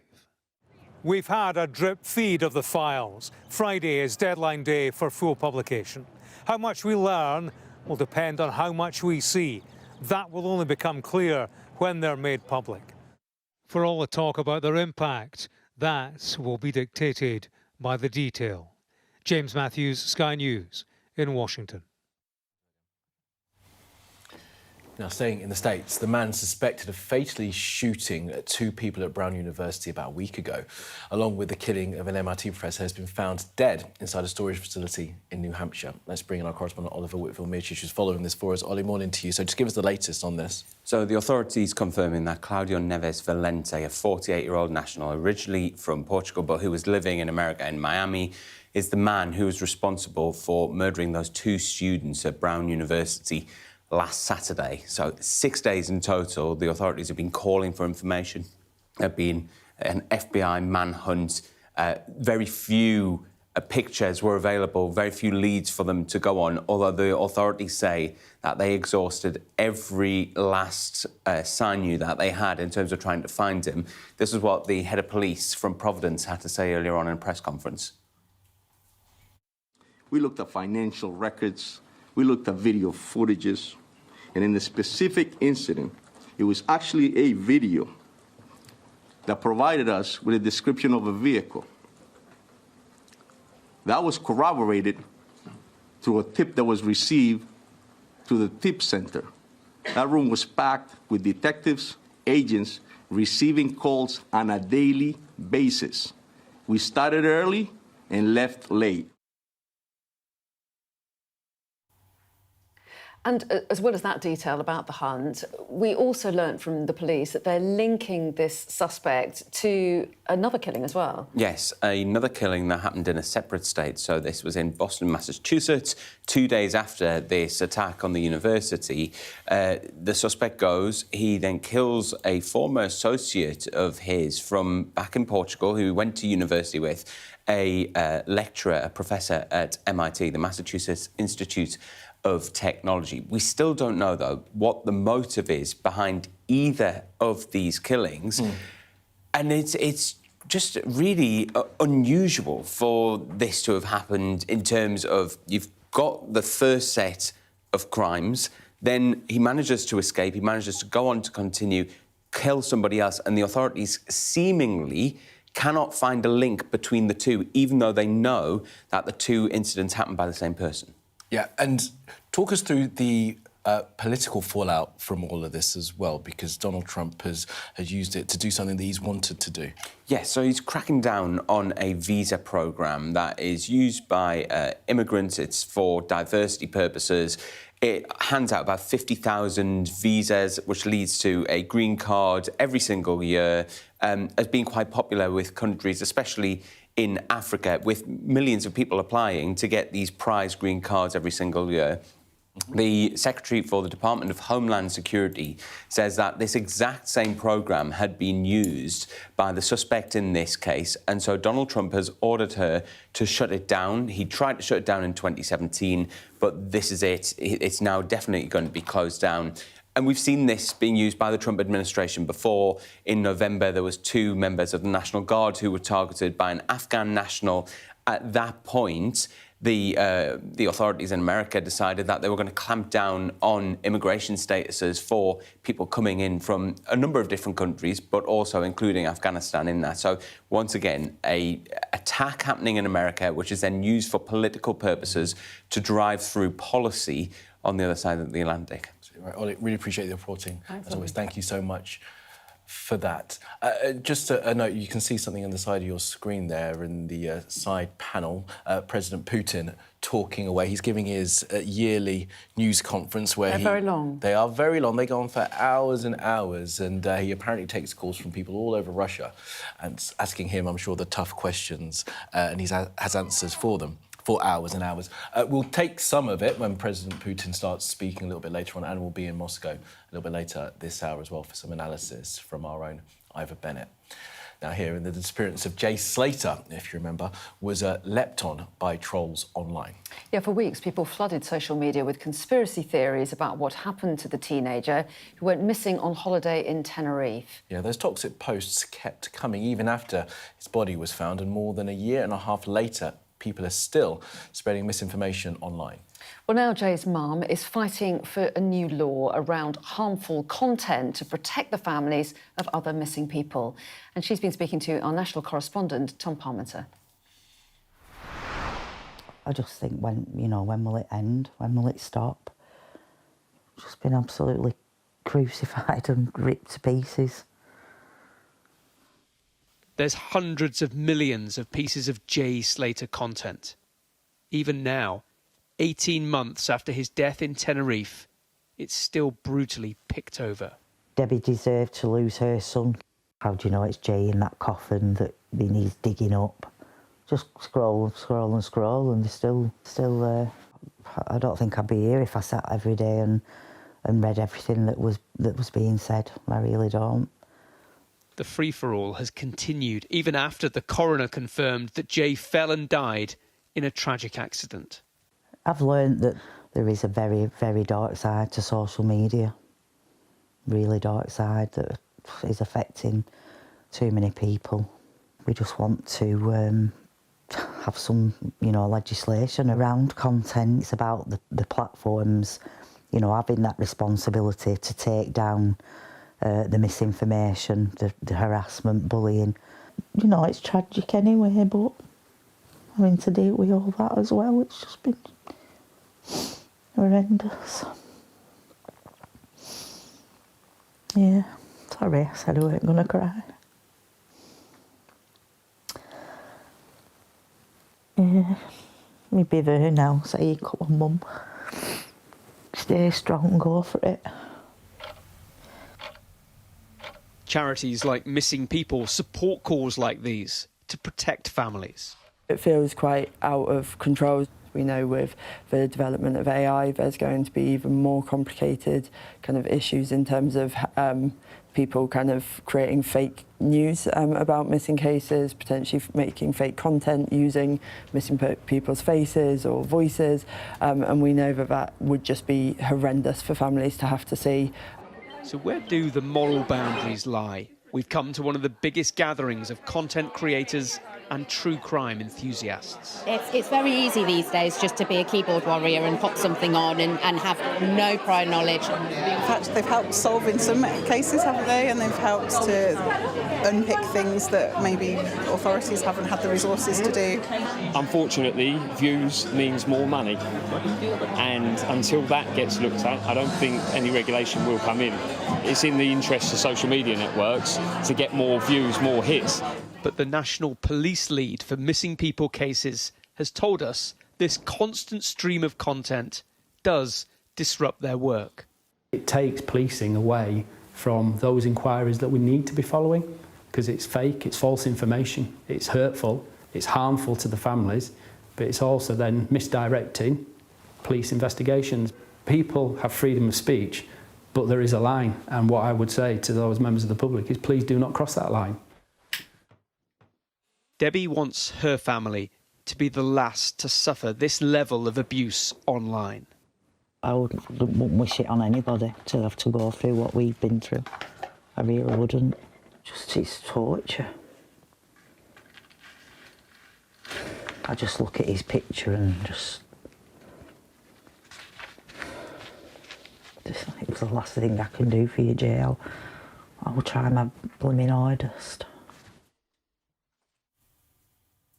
Debbie, Jay's mum, finishing that report from Tom Parmenter. More on that on our website. Of course, a really important campaign that she's now leading. I can see there's a QR code as well if you want to listen to Putin talking. We'll get some of that speech a bit later on. Had to be quick there, I'm afraid. Sorry, we'll bring it back again a bit later. Promise you, it is. It's on our YouTube channel as well. All right, stay with us. I'm going to speak to James Cleverly, Sir James Cleverly, Secretary of State for Housing and Local Government next.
What's the best thing about being a Sky News journalist?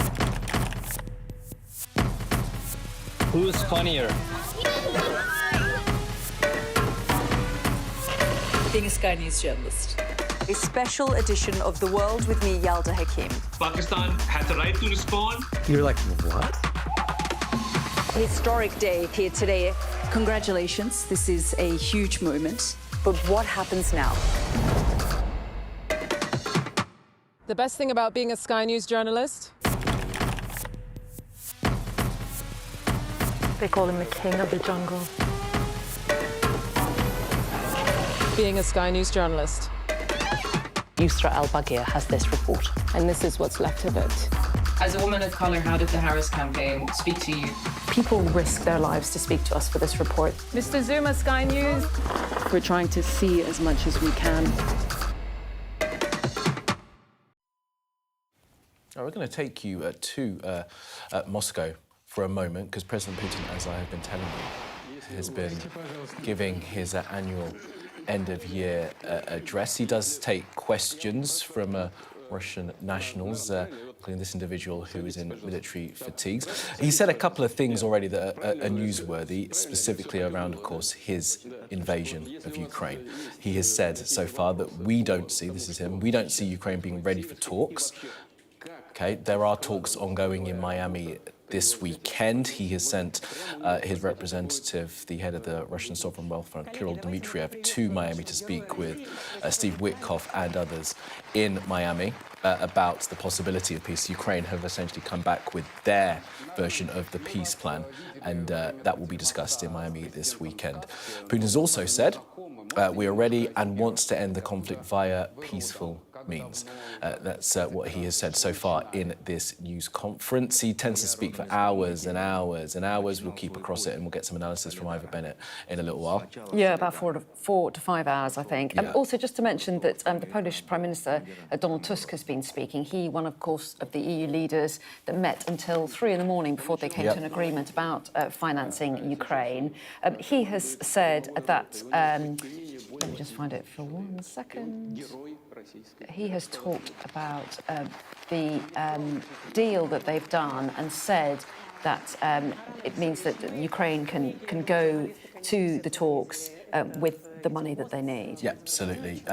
Signing off on those talks, saying thanks to our decision on Ukraine financing, there is a chance it can negotiate with Russia on acceptable terms. Sorry, that was my fault, Anna. I gave you the wrong note. So it was entirely my doing. But yeah, Donald Tusk there. Welcoming the decision by those EU leaders to give Ukraine the financing that it's going to need for the next few years. And we'll see if Putin has asked about that at all. They've already said, in light of what happened overnight in Brussels, that the EU is warmongering. So we'll get more reaction. As I say, from Ivor Bennett in Moscow, as Vladimir Putin continues to take questions from a pliable audience. All right, well, let's get the thoughts now of the opposition. Sir James Cleverly joins us now.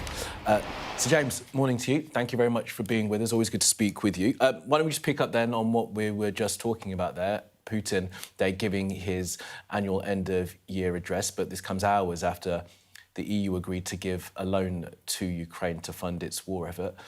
Are you disappointed, though, that those Russian assets weren't used as the original plan was, some 210 billion euros worth of assets that would have gone to Ukraine?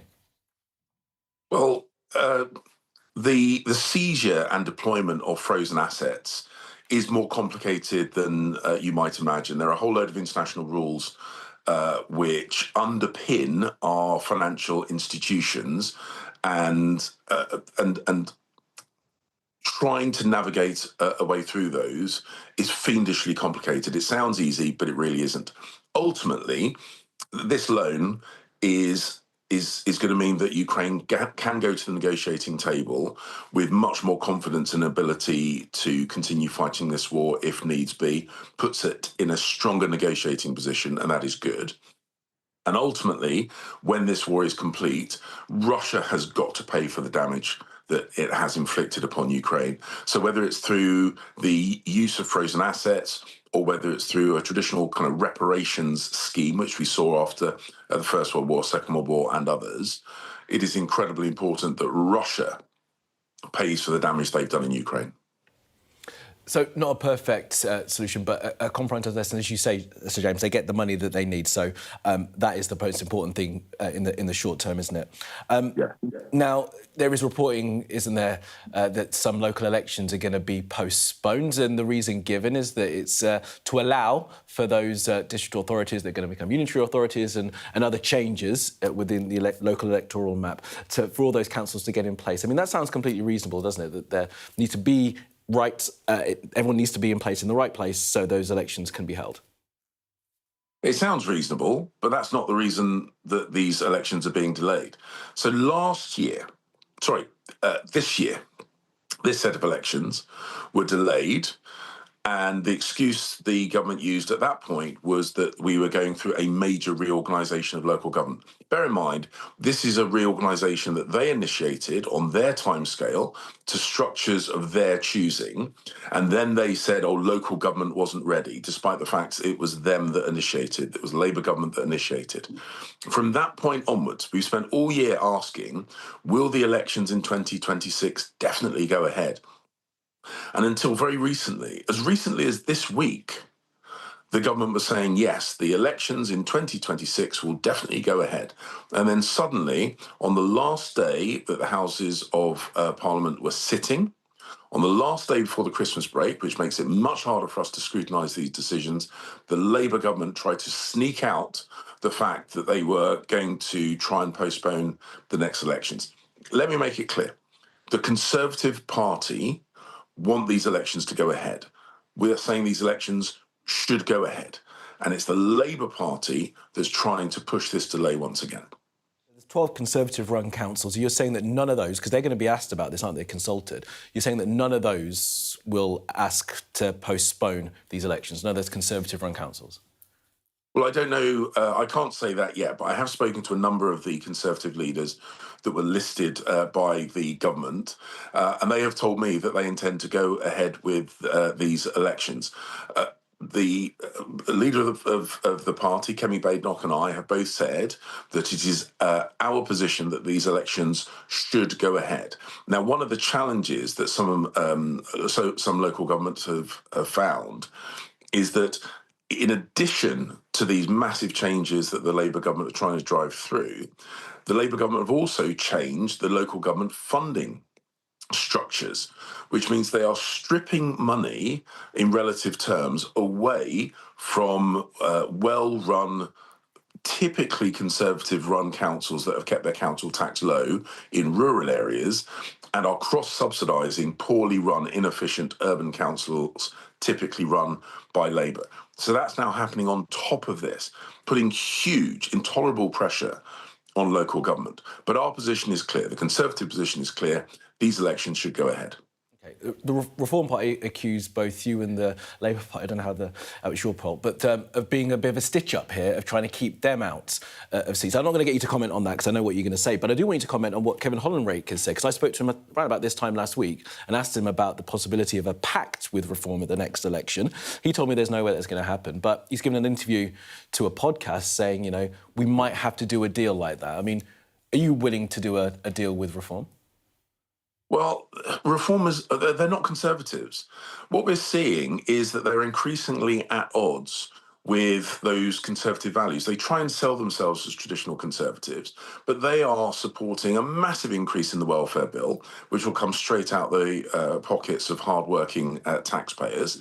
They do not back our national defence. They flirt far too much with Russia. They seem to be on the side with everyone that hates us and not on the side of any of our friends or allies. These are not Conservative values, and I cannot see in any credible way how we could come together. I don't think it is anything that true Conservatives would want to happen, because, as I say, Reform are a high-spending party that doesn't have the country's best interests at heart. So Kevin Hollenrake is saying that in the final scenario that could happen. I mean, you're suggesting he's not a true Conservative? I'm sure that's not what you're saying. No, that's not what I'm saying. What I'm saying is the Reform are not true Conservatives. No, but Kevin Hollenrake has suggested that if push came to shove, you might have to do that deal. Are you ruling the deal out? Well, as I said, I can't see that there is common ground. And the point is, we go into elections fighting for our values, our principles. Reform is a one-man band. Reform is Nigel Farage and a bunch of people working for Nigel Farage. I had a brilliant quote from someone that previously worked with him saying, no one works with Nigel. They either work for Nigel or they get kicked out. That is not someone that I think credibly you can create a deal with.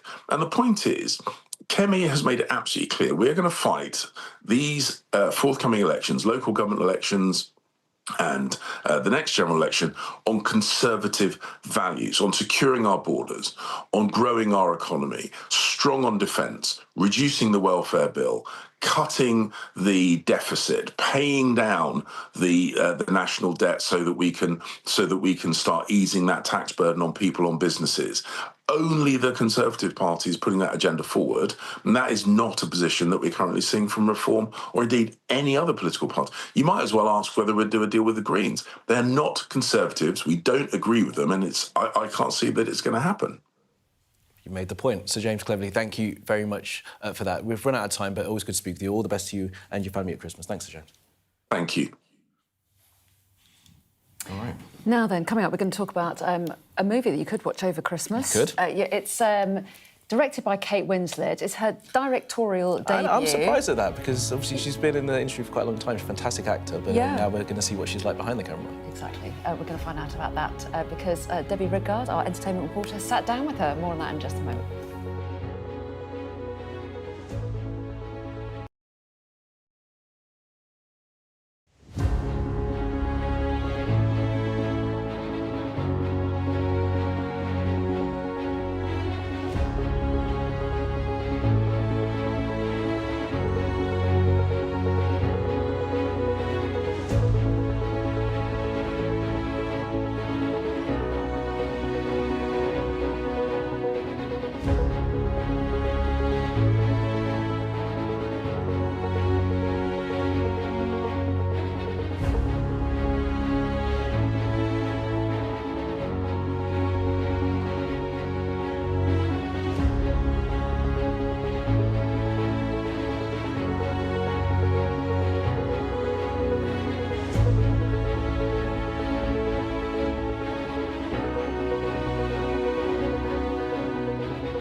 Now, the actor Kate Winslet is making her directorial debut with a new Christmas film on Netflix. I think it's had general release as well, called Goodbye June. And the film, which is written by her son, follows 4 siblings who are navigating messy family dynamics in the face of potentially losing their mother after her health takes a bit of a turn during Christmas. Yeah, something I'm sure lots of families can relate to. Let's take a quick look at the trailer.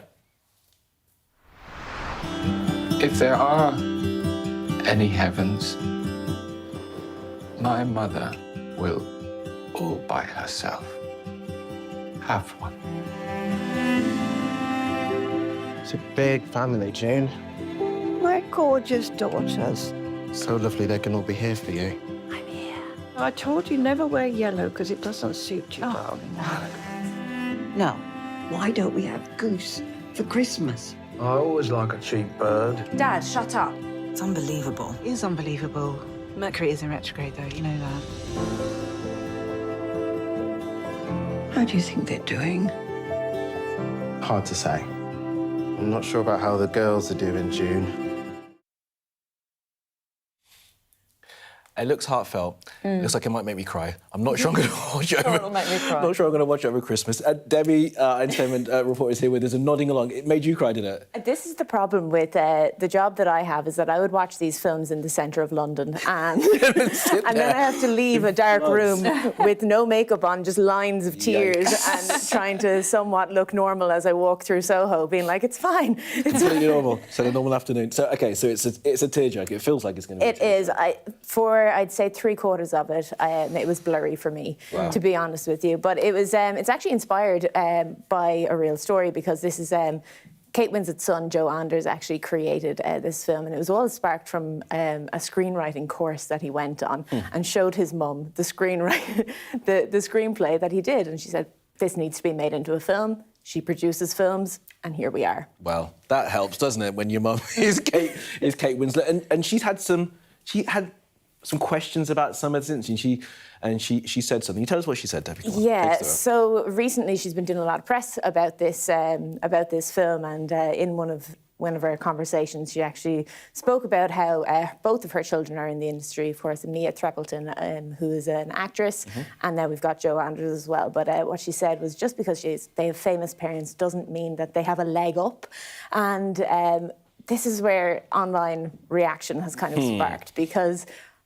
when we look at this, even, for example, last year there was a research that was out that just 8% of creatives in the UK are actually from working class backgrounds. 60% are from middle class and upper class. So when you hear a phrase like that coming from a big star, it does break the hearts of a lot of people who are trying to break into the industry. Yeah. But yeah, so I actually spoke to Kate Winslet a few days ago, speaking about the film. I was just asking her about, as a mother, talking about creating a film like this, what is it like working with your son? I mean, I'm incredibly impressed by him and really proud of him, not least because he wrote this screenplay and started writing it when he was 19 years old. But he had to adapt and learn very, very quickly that when you're developing something, you take notes, you take feedback. Netflix became involved at some stage that they were also giving notes to. And then I was sort of playing the role of kind of protecting the project and also protecting him at the same time from things that, may necessarily not have been useful, things that actually were great ideas. So you learn how to... we learned how to develop a completely new relationship, actually, as colleagues. And originally, I wasn't going to direct the film. I was just going to produce it and play one of the sisters.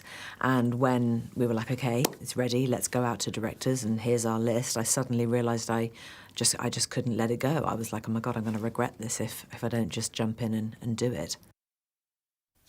All right, so it's out on Netflix. It's got a theatrical release as well, I think. Yeah, so it's been in the cinemas the last 2 weeks. It's now coming out on Netflix on the 24th. Great, thank you for that. Debbie, Merry Christmas to you. See you again. Thank you, Debbie. Yeah, Merry Christmas. Heading home soon. Talking of Christmas, love it or loathe it, the big Christmas lunch is looming. I love it. Do you cook it? I cook it, I eat it, have a good old time all the way through. That sounds great. Good combo. I'm just eating it this year, which is marvellous. There are, however, some big mistakes in the food prep which do risk dampening the festive spirit a little bit. Yeah, you've got to know these bits. The Food Standards Authority are warning us about the top 3 risks. Let me take you through them. Third place is cold meat chance, that's what it's being called. Eating smoked fish or cold meats past use-by dates because they look, taste and smell fine. 37% of people have, it says committed crime, but I don't think it's a crime to eat the food, but they've made that mistake. Yeah, made that mistake. It's, I'd say, probably a common mistake, I imagine, well, as we just said. And in a similar vein, but with dairy produce, the dairy date gamble is taken by many people. Half of us have done that. Yeah, I've drunk that milk straight out of the carton and then regretted it the second I've touched my tongue. The worst offender, though, is the worktop defrosts, leaving poultry or meat to defrost at room temp instead of in the fridge. Something 62% of people have admitted to. So, look, let's bring in the Director of Policy at the Food Standards Agency, Rebecca Sodworth. Rebecca Sodworth, morning to you. Thanks for being with us. I have a confession to make. One year when we were making a turkey, I was away with family and we bought the turkey too late. It was frozen and it sat in the sink for most of the day with water. I know, don't give me that. We were fine, but it was bad. Is that bad? It's a bad idea. I am horrified, yes. It's a bad idea, isn't it? Yes, absolutely. You must defrost your turkey in the fridge. Properly. Properly, absolutely, and it's going to take about 12 hours per kilo. So for many people, you'll need to start the day before.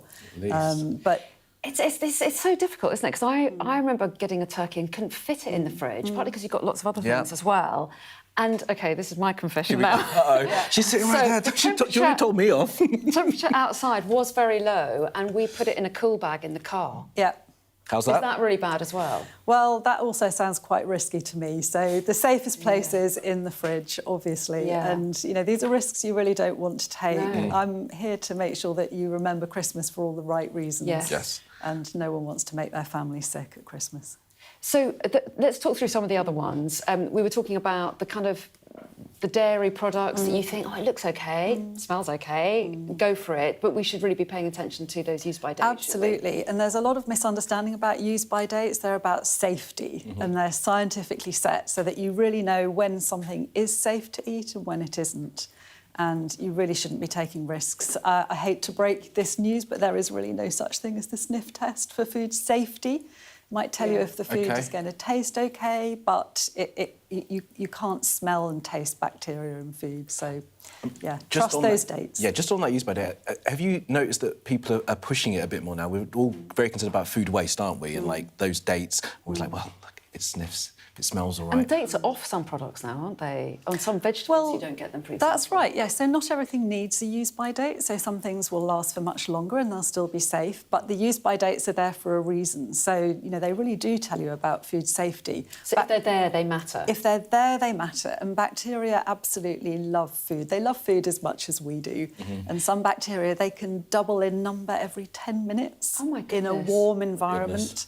So, you know, there really is a point beyond which food becomes unsafe, and the use-by date is there to advise you about that. You talk about warm environments, that other issue of buffets, the day after, all the finishers-uppers. Is that an issue, leaving out the food there for everyone to go and graze and pick? I love that bit. Yeah. We all love a buffet. That's great, isn't it? A lovely sort of festive spread. So if you've taken things out of the fridge and you've kept them, stored them safely, then they can remain out for up to 4 hours. Right. Anything longer than that, and again, there's a real risk there. So top tip, don't put everything out at once. If you want to make it available throughout the day, serve a smaller portion, and you can use lots of little small plates. It will look lovely. And then come back after a couple of hours, see what people are eating, and if you've run out, you can get some more from the fridge, and you can keep it safe like that. Keep an eye when you Another got question, go on. No, because this is so useful. This is brilliant. No, go on. Well, just keep an eye when you put that prawn cocktail out as well, because I don't want that sitting there all day, do you? Absolutely don't. Bad idea. Yes. Especially if it gets a bit of a skin over I've seen it. I've been there. The question I was going to ask about reheating. Yes. Because I never know what you can and can't reheat. Leftovers, yes. So some more top tips. So if you've got cooked food and it's hot or warm, cool it quickly. So, you know, at room temperature to start with. Don't put it in the fridge when it's hot. Make sure it's, you know, cooled down to close to room temperature, and then you can put it in the fridge. And then you can take it out and reuse it. But you know, if you're going to eat it hot, you need to heat it up so it's piping hot all the way through. Okay. All right. That's so helpful. It is really useful. I've learnt a lot, and I feel slightly ashamed of some of my past habits. So, yeah, just enjoy your Christmas. Don't worry too much, and follow our top tips. Have a lovely Christmas yourself, Rebecca. Thanks very much indeed. Thank you. Right. I learned something. Yeah, I've learned. Yeah, Excellent. I Love should have that. made notes. I can make notes now. Go back and watch it again. All right, let's think about some sport, because Jackie is going to join us after the break to take us through. Has it been a great day for England, the Ashes?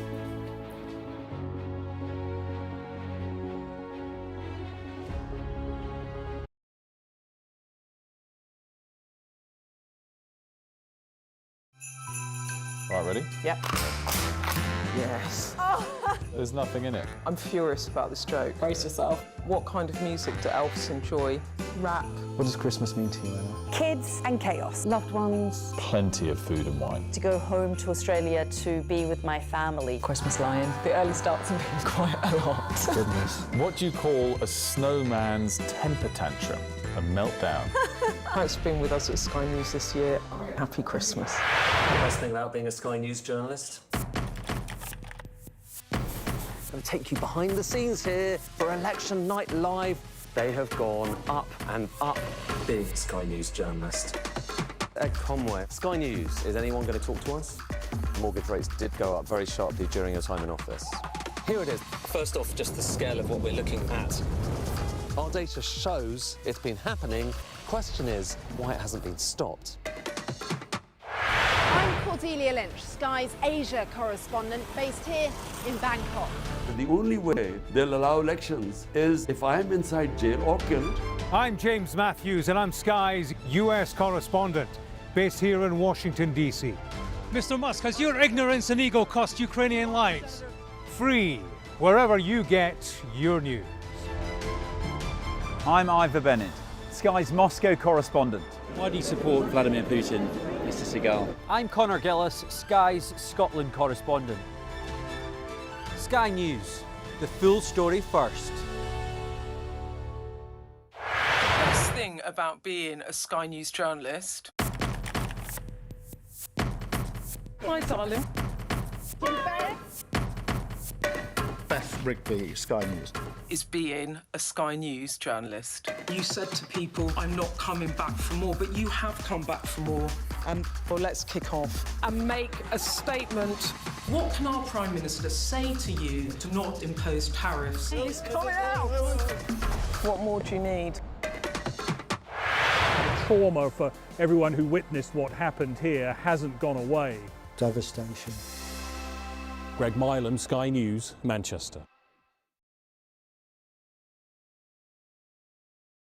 What's the best thing about being a Sky News presenter?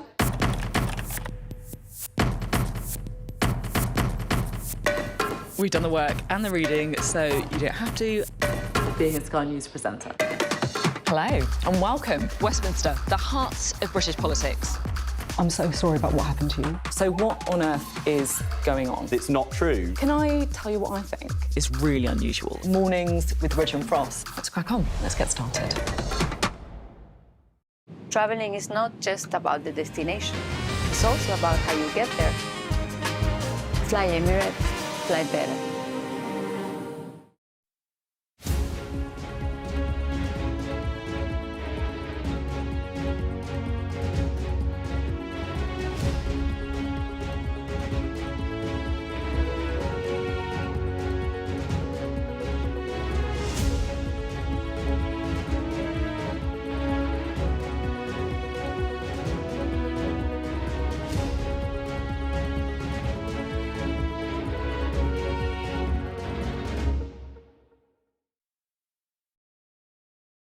Fly Emirates, fly better. Thank you. I'm pleased to say Jackie has joined us. Are you pleased, though? I'm pleased you're here, but not so much to talk about the cricket. No, I know. That's what I meant. Oh, right. That's what I... What did you mean? Well, the top line is Australia have a lead of 356 second time around. They've got 6 wickets in hand, and England have such a lot to do. So just to round up the day, Australia have extended their lead against England. It's day 3 of the 3rd Ashes test. Must win for England, of course, if they're to stay in it. Let's have a look what happened. Ben Stokes, very good, very resilient this morning, resuming on 45 and quickly made it past 50. This was one of his 8 boundaries that he made during his innings. He was supported very well by Jofra Archer, who made 51. and that was his highest ever Test score. But Stokes' knock was ended on 83, typically by Mitchell Starc, a frustrated reaction from England's captain after. Then England got an early wicket, Jake Weatherald out, LBW off the bowling of Bryden Cass. The Aussies should have reviewed with the ball pitching outside leg stump, but they did not. Travis Head, though, made it look so easy, extending Australia's lead. Harry Brook dropped a difficult catch with the Aussie batter on 99. He finished the day on 142.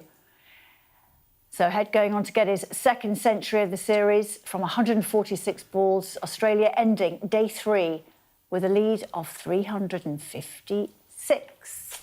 Not too bad. It's not a bad lead, is it? Not too bad. Well, I mean, they're still battling. Yeah. You know, they're still in it. But they're, hanging on by the match is still going. Hanging on by a fingernail. Well, you know, it's a season to be jolly. I think we're sort of lacking in good news. But let's have a look at a bit of good news, because all the footballers are doing this.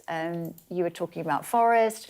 I love this piece of social media from Everton, which is Jack Grealish visiting a primary school of a little boy called Georgie, who's a big Evertonian, who has gone through some really tough times and has been a real brave boy for his mum. So he'd lost his father recently, he's lost his grandma, and his mother is going through cancer treatment as well. So Jack Grealish turned up, and Georgie could not believe it. Aww. And there's just something very sweet about Jack Grealish. Like he said, Georgie's my mate. And it's almost like he is. So lovely. And it's so good to see these footballers do this. Lots of different players from different teams do cheer up kids and really. John, have a little listen to Jack Grealish, what he had to say, because he's a bit of I don't know, he's a character, Jack, isn't he? Let's have Character's the right word. Character. We play Arsenal, and I want to invite you to the game to be a mascot. So Georgie, you can choose if you want to walk out with me. No, you got to say me. So I want to invite you to the game, you and your family, and yeah, you'll be walking out with me, I hope. Hopefully you bring us some good luck. So lovely, isn't it? Yeah, that's great. Lovely present for a little boy. All right, Jax, thanks so much, because we've got to go to Moscow now. As we said, Putin has been speaking. He has, in the last few minutes, had a few comments to be about the Eurozone funding for Ukraine. Let's have a listen to what he has to say, his answer to this particular question. Use the budget of the Republic to repair, to maintain the road, that piece of federal road. And in this regard, I have a proposal. This is the only way, this is the only road of life that supports the regions. These regions. Can we ensure the connection to the centre of Russia? Well, just to fill you in on some of the bits that we've missed, he did touch on the decision made overnight by EU leaders to lend Ukraine money from the EU's purse, essentially, rather than using frozen Russian assets.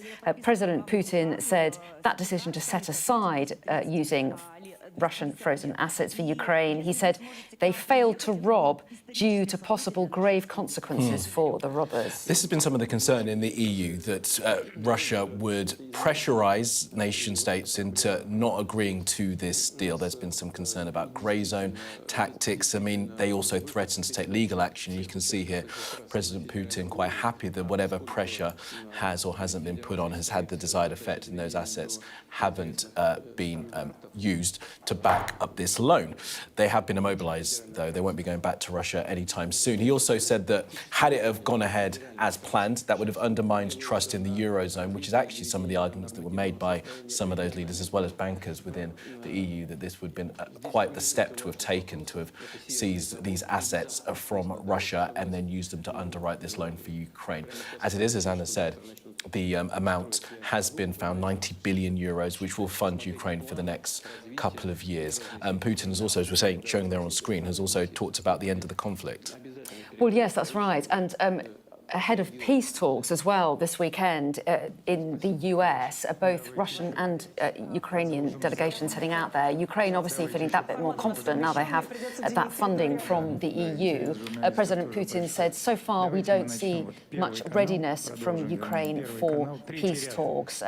So not giving too much away on Russia's position, but we'll wait to see what comes out of those talks this weekend. He's going to be talking for the next few hours. We'll be live in Moscow for some of it throughout the morning. Thanks for being with us.